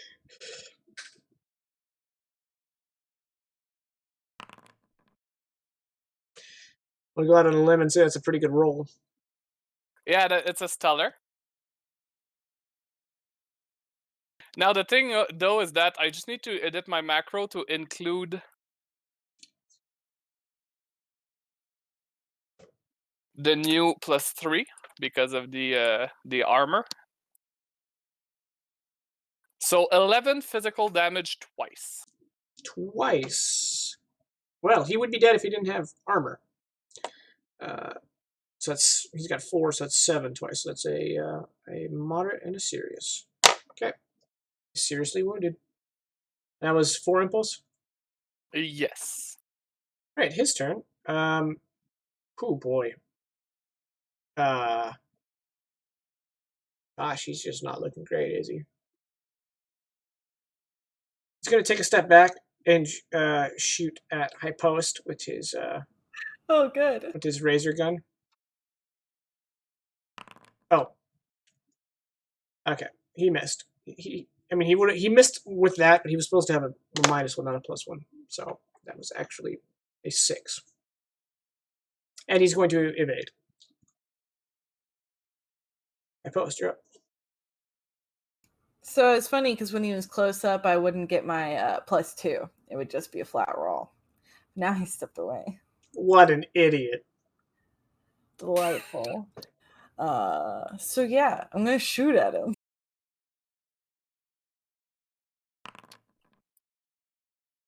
That's an average. I don't want to be an asshole, but he's dodging, so I think that would be a +1 step unless you already included it. No, it's a +2 normal. That's okay. So She rolled a 4 on a d6, so that's within her d4 range. I'll just let it go. If you rolled a 5 or 6, I would have made you re-roll it. fair. In the interest of time. Also, I think he's dead. 10 energy, AP3. He's deceased. Okay.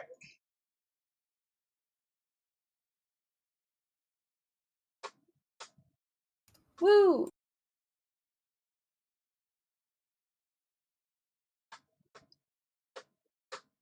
Relatively going confident.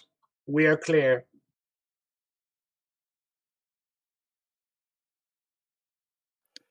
Well, onward, I suppose. Those guys pack a punch. The shuttles that we saw down here, how big was it? Bigger than yours.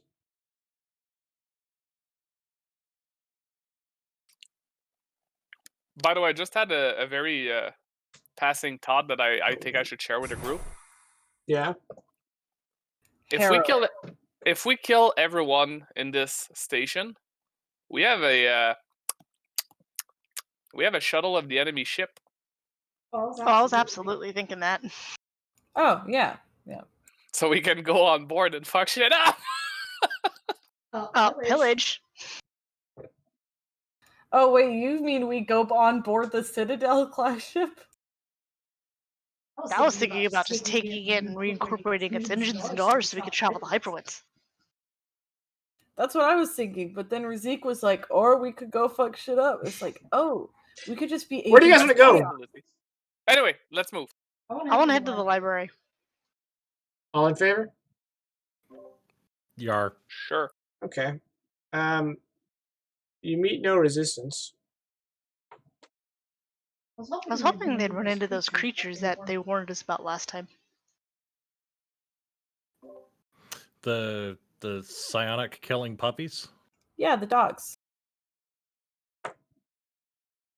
Yeah, those. I'm gonna, just for the sake of I don't have a battle map for the library. I'm gonna say you went this way. And toggle navigation on that bad boy. I mean, it's okay. I was just trying to secure the library. If there's no one in there, I'd leave. No. Let's say on the way to the library, you run into a person who's trying to take over the library. The library is important. You went to the right place. I just don't have a battle map for the library. Yeah, because you shouldn't do battle in a library. Yeah. A local librarian would not appreciate that. It is not.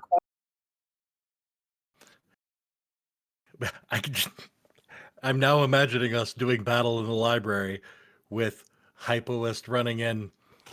Die, motherfuckers.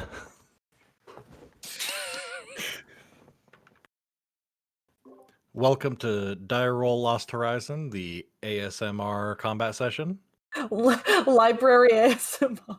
Library combat ASMR. I mean, to be fair, if my side blades sound like a dying fire, that's soothing. Excuse me, where can I find the nonfiction section? Oh, that'll be over next to the fight to the death between the crew of the Androla and the Karanesh.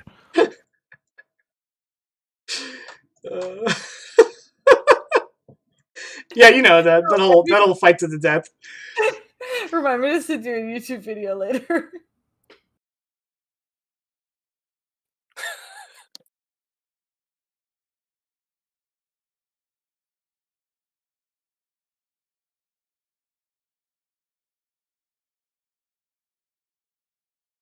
Are we gonna have to re-roll or anything? Yes.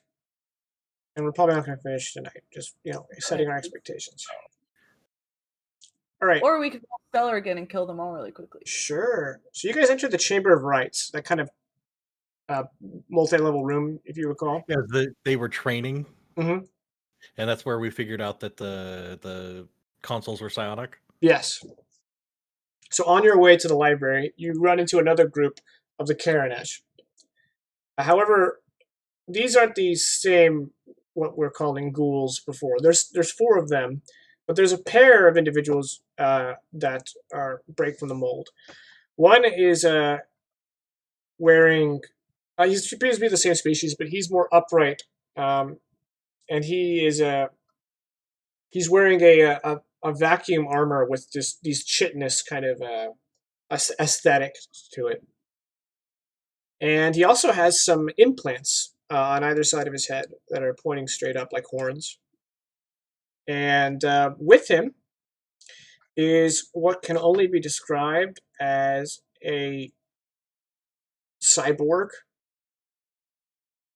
It appears to be a creature of cybernetics and different species patched together like Frankenstein's monster. It is approximately 2 meters tall, if not a little taller, and unnaturally wide and muscular. And built into its shoulder is some kind of weapon.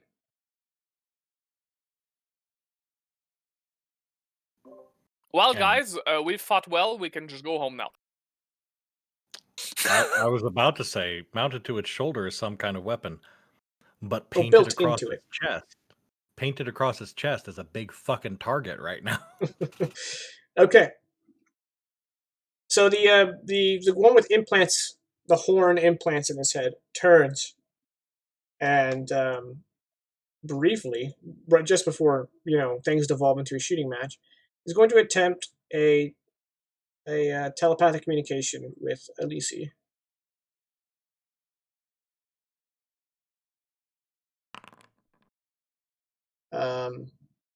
It says in your mind, "You're persistent. The Vrykol will enjoy dissecting your mind."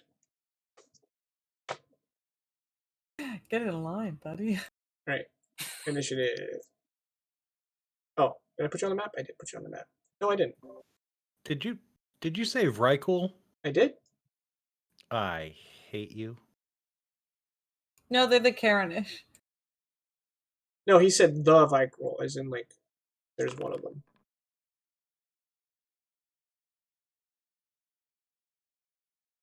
Why do you hate me, though?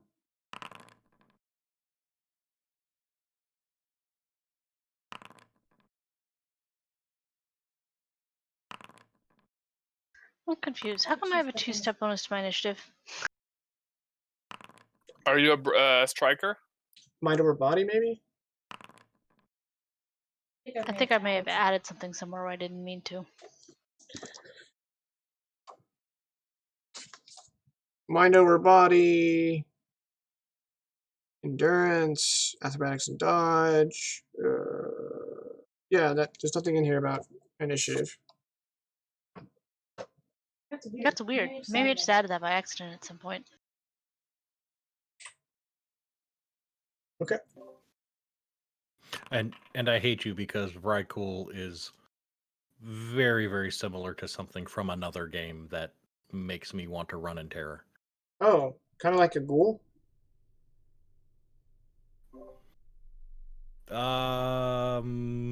Yeah, kind of like a ghoul. Actually, nah, I'm not gonna. This guy's a lieutenant, not the big guy, so I'm not gonna play the creepy music. Yeah, I need to look out. Okay, he, the Revenant, succeeds on a 13, so he failed. The Golem succeeds on a 15. Golem. Where's Golem?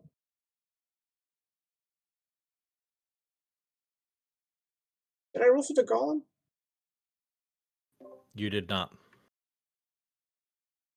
So he succeeded average, and the other one succeeded on a 14. So one of them succeeded. All right, who got an excellent or a stellar? I did. And that's it. Okay, Razik is first. Who got an average? my wife typed fail, so I'm going to take that as a fail. Hypolis got an average. Irene failed. Okay. So Hypolis got an average with a 16, so you're next. Followed by the Golem. I was one away from excellent. And then everybody else failed. Did I roll for A-Track? I did roll for A-Track, right? Negative. I swore I rolled for A-Track. I did, but it came up as Jakin. He got an 18. Oh, okay. What page is this? So I 23 and 53. He got an 18. He got an excellent. Oopsie. Let's just put him in now. I don't want to rearrange it, so sorry, guys. Okay, and then everybody else failed. No, Ghoul 3 succeeded, so let's throw him in there. And then everybody else failed. Okay, so anyone get higher than a 7? Irene did. She got a 9. Okay, Irene, you'll be the first of the failures. Did anyone else get higher than 7? No. Okay, so Ghoul. Irene is the best. What did Elise roll? 5. Okay, so Ghoul 1 and 2 got a 7. 2 and 2. The Revenant got a 6, and Ghoul 4 got an 11. Oops, no, that's Ghoul 1. Ghoul 4 got a 1, so he's going dead last. So it's Revenant, Elise, Ghoul 4. Okay.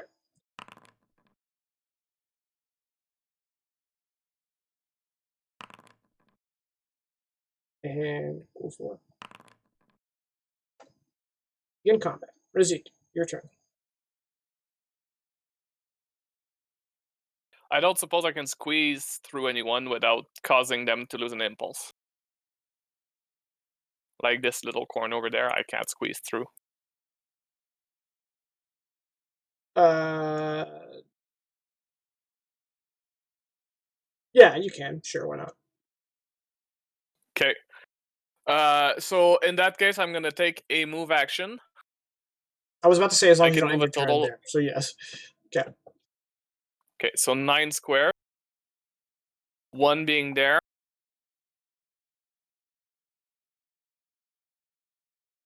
Which means with 18 movement, I can land there. Okay. 18-meter movement. Mm-hmm. Is that correct? Yep.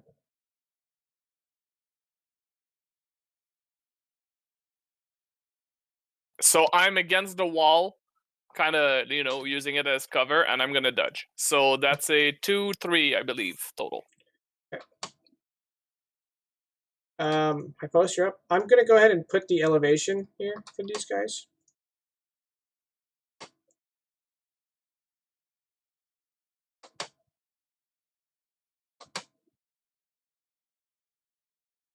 That way we know Razik's on the ground level because he's kind of on both. So we also, hypothetically, getting access to one of those shining terminals would alter the elevation, correct? That is what you experienced last time, yes. But from where I'm at now, I could take a 2-meter step and then fire on that ghoul. Which ghoul? That ghoul?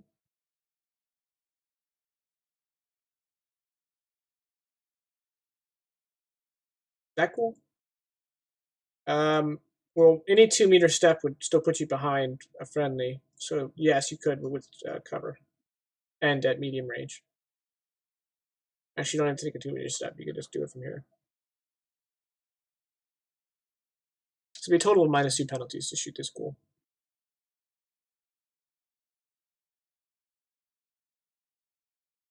Oh yeah, because even with extreme range. What if I...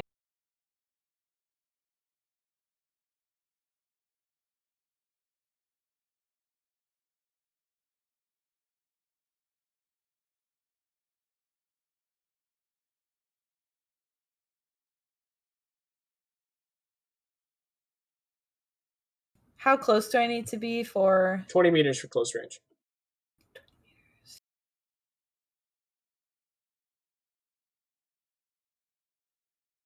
I can charge. Okay. So that'll still be a -2. No, it won't be. It'll be only a -1 because you're no longer at medium range. Cool. You're charging to here. I got my mouse on it for you. Oh, there, there's 2. So that puts you 16. So -1 from charging. That's an average. Nice.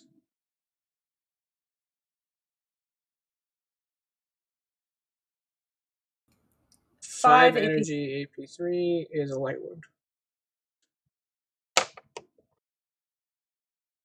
Okay, and that was a 6 impulse because your weapon is hella slow. Okay. Yeah.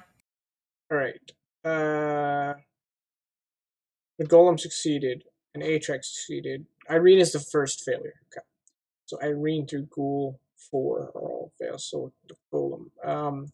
All right. Well, here's where you guys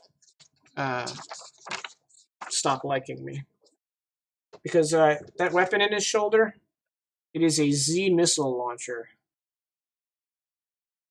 Hey Vegas. Hey Vegas, when did we start?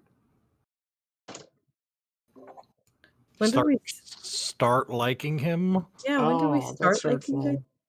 Yeah, because my brain was like it replayed what he said as, here is where you start hating me. And I was gonna say day 1. When did we start? Hey Jake, you remember when I was like, I'm gonna try to be less mean?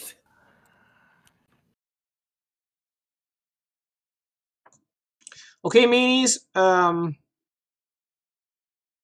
It is going to fire some thermal grenades at you. Well, thermal missiles. No, he's not. Jess, he is. Jess. Right there. So that is going to be a range penalty of -1 step, and that's it. Okay. Hits on an 8. Washes out to a +0. On a what? On an 8. He rolled a 7. Well, don't celebrate. I know how grenades work. Okay, because that means this has some drift. I have to find the drift section. If it's a miss and it's an indirect, it is 2d4 meters in a random direction. I would say roll a d8 with what page is that on? That's I'm gonna do that, but I'd love to read that for myself. Yeah, that is on attack. Blasts an area of effect. Yep. Here we go. Indirect failure, 2d4 meters off target. D12 for clock facing. Well, I mean, D12, yeah, I'm gonna do 8. You're right. 8's better. Yeah. Okay, so 2d4. It is 7 meters off course in a direction of 1 being true north, 7 meters that way. Okay. So this square. And now, thermal missile is blast 3/6. So the only person affected by this is Hypoist. So Hypoist, you can take a 1 impulse reaction to make a dodge check to move out of its blast radius. Yeah. Okay. Go ahead and make a dodge check, and I will move you to impulse 8.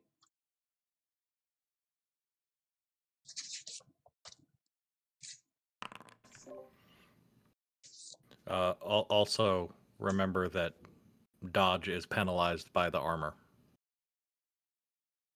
Well, she got a 1, so I blessed my.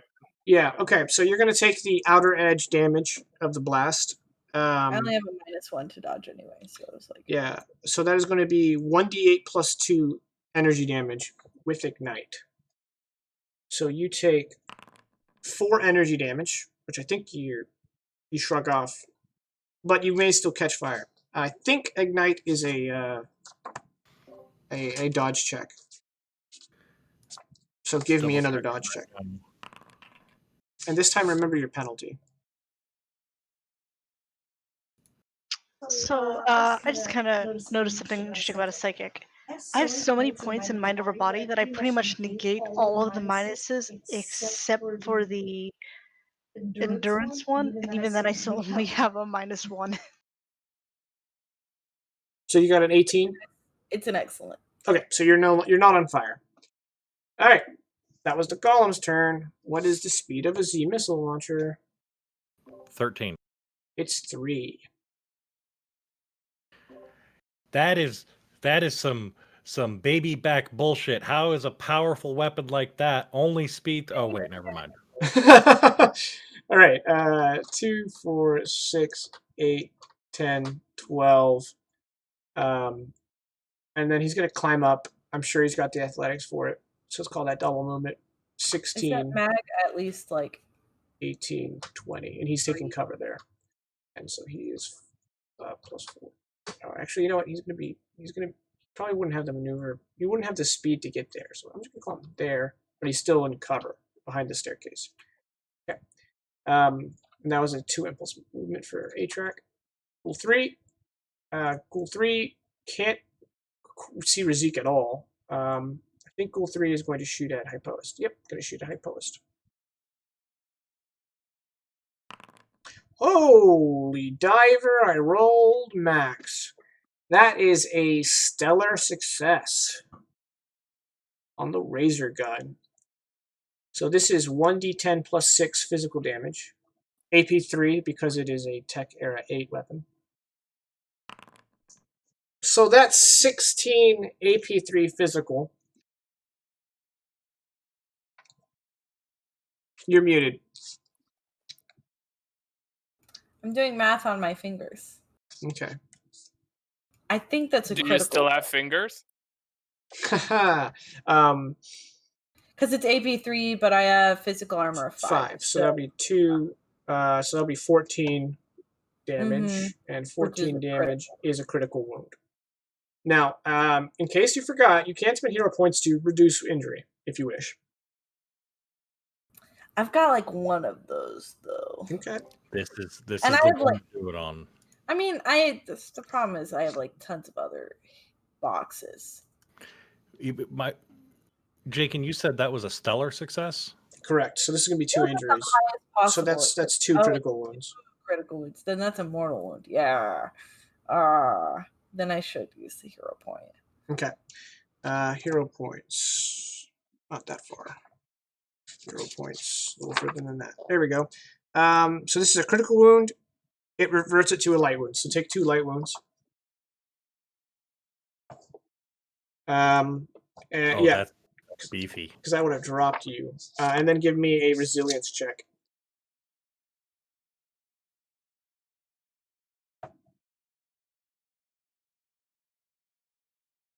I do now have a moderate wound, so I'm making this with a -1 die step. Okay. 12. 12 is just under average for me, so. A fail? Yeah. You are bleeding.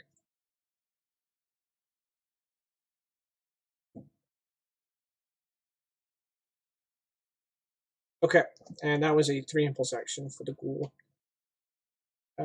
And Irene is the start of the fails. Okay, Irene, you're up. Irene, if I measured this correctly, boom, yep, right there.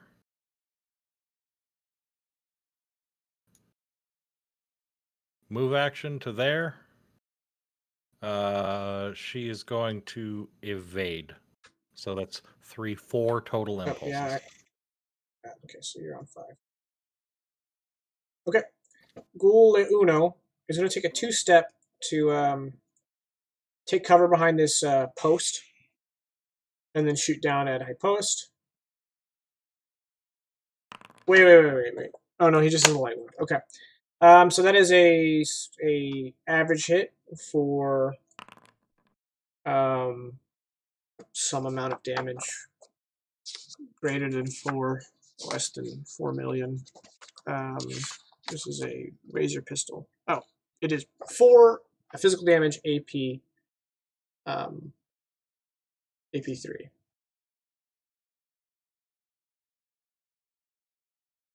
Oh, they're not fighting. They're not firing laser pistols. They're firing laser guns. So that's 6 damage. AP3. Sorry. I was wondering why, because before it was D10 plus 6, and I looked at Razor Pistol and it was D10 plus 4, and I was confused. I mean, it's still a grace. Okay, cool. All right, and that was a 3 impulse because he took cover. Oh wait, that was goal 1, right? Modify 5. 5 points. Goal 1. Okay. This ghoul is going to shoot at Irene, who just exposed herself, and you are dodging, so that's a -2. Correct. And it's going to take a 2-step to hug this post, basically, as part of its move. So it's in cover behind this post. I guess I'll put it there. It's going to be kind of hard to tell, so I'll put it there. Cover. I think that's just shy of a miss. Yep, that's a miss. Okay, so that was a 4 impulse action. And then the Revenant's turn. The Revenant has a different toolbox. The Revenant is going to attempt...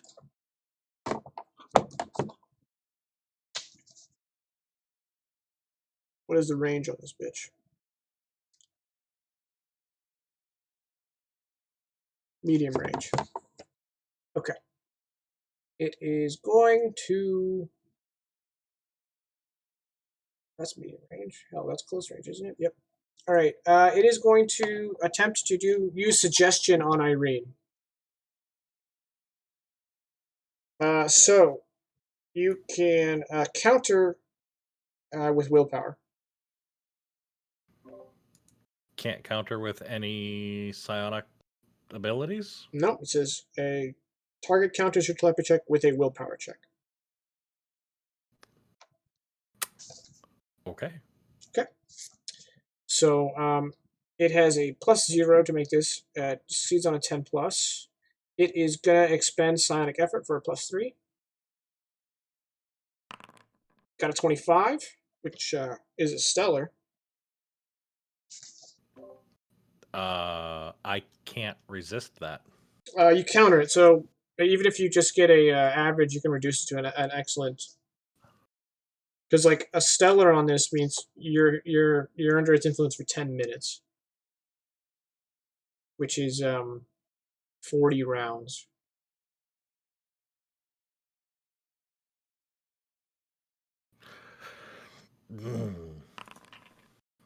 That's a fail. A fail. That's a fail. All right. Cause a target to perform a long, complex task it would not normally do. For example, blah blah blah. Okay. Targets ignore obviously violent or self-destructive suggestions. You can get a guard. Okay. Yeah.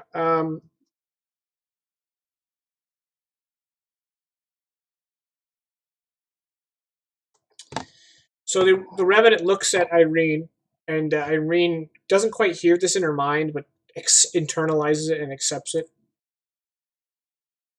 Return to your ship and wait for me there. Okay. All right, and that was a 3 impulse. Psychic fatigue check. It gets a +2 step against that. I think it fucking failed. Yeah, it failed. So it gained a level of psionic fatigue. I don't have a way to mark that. You'll hold me accountable, right, guys? Okay. At least you're. Is Irene within medium range? Yeah, she was 20 meters away. Okay, so none of you are aware of that happened except Irene. No, I know. I was just asking, can I move and throw the side blade? I can't remember. No, you need a talent in order to use psychokinesis with charge action. That's what I thought. Okay. It's called aggressive psychokinesis in the combat psionics tree.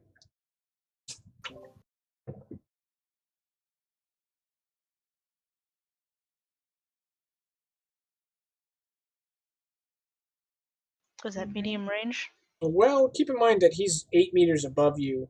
I don't think you can see him. Yeah. That's fair. I can kind of see this guy, right? Yeah, but he's in cover. Yes, you can see him. You can draw a line of sight. Interesting, that door wasn't open. I don't think a certain kid is asleep. However, we have had a string of long nights, so I'm gonna let Elise finish and Ghoul 4 finish so that we're out of the fail rounds, and then we're gonna wrap.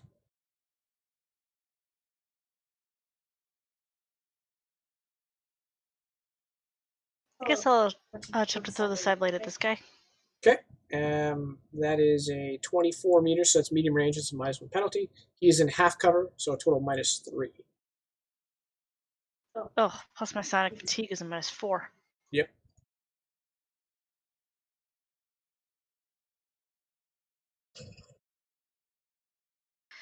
But it's a psychokinesis, so it's back up to -3. Nice. 10. That's still an Average. average. Okay. 11 freaking damage. That is a serious wound.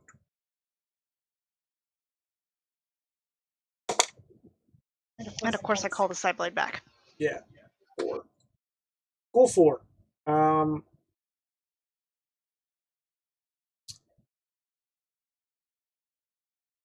Is going to shoot at Razik, who is in cover. Wait, is throwing it a 4 impulse action? You failed your initiative, so I added 1. Ah. Razik, you're in 75% cover. Actually, wait, this is a 4-meter wall. You're like, Yep. He can't see you. I kind of want him to shoot me though, so Okay, well, I think you could or at least probably, try to. if you were here, could he kind of see you? No. I think what instead he's going to do is he's going to take a move action to get into this doorway and take cover. Actually, that'd be a 2-meter shift. Oh, he can see A-Track. Okay, he's going to do 2-meter shift, get into the doorway, shoot at A-Track, who is in. Well, since they're on the same level, he's got 25% cover because he's got a little bit of staircase here covered. So that's going to be a -1. I think that's just barely a hit. Yep, that's a hit for 1d10 plus 2 physical damage. 8 physical damage, of which A-Track would normally only take 4, but he's going to take 7 because of AP3. The gun is the better. And so it's 7 damage, and that is going to be a moderate wound for our boy A-Track. So we're going to stop there. I'll do my record. I'm going to do my wound recording once you're off air. Okay, so shoutouts. Okay, so just Alinea tonight. Oh. There you go. That was half prepared. Hey guys, you can follow me on Twitter at EleniaZol. I also have an Etsy shop. It's the Ultimate Nerd Stop. Sell hats, coasters, shawls. What else do I make? Scarves. You can always message me on Twitter or contact me directly through my Etsy shop if you have any suggestions for things I can make. Here's a sample of some of the coasters I make. It's a set that's going to go on sale, the Harry Potter coasters. Just if you're interested, just let me know, and I'll get back to you with the price.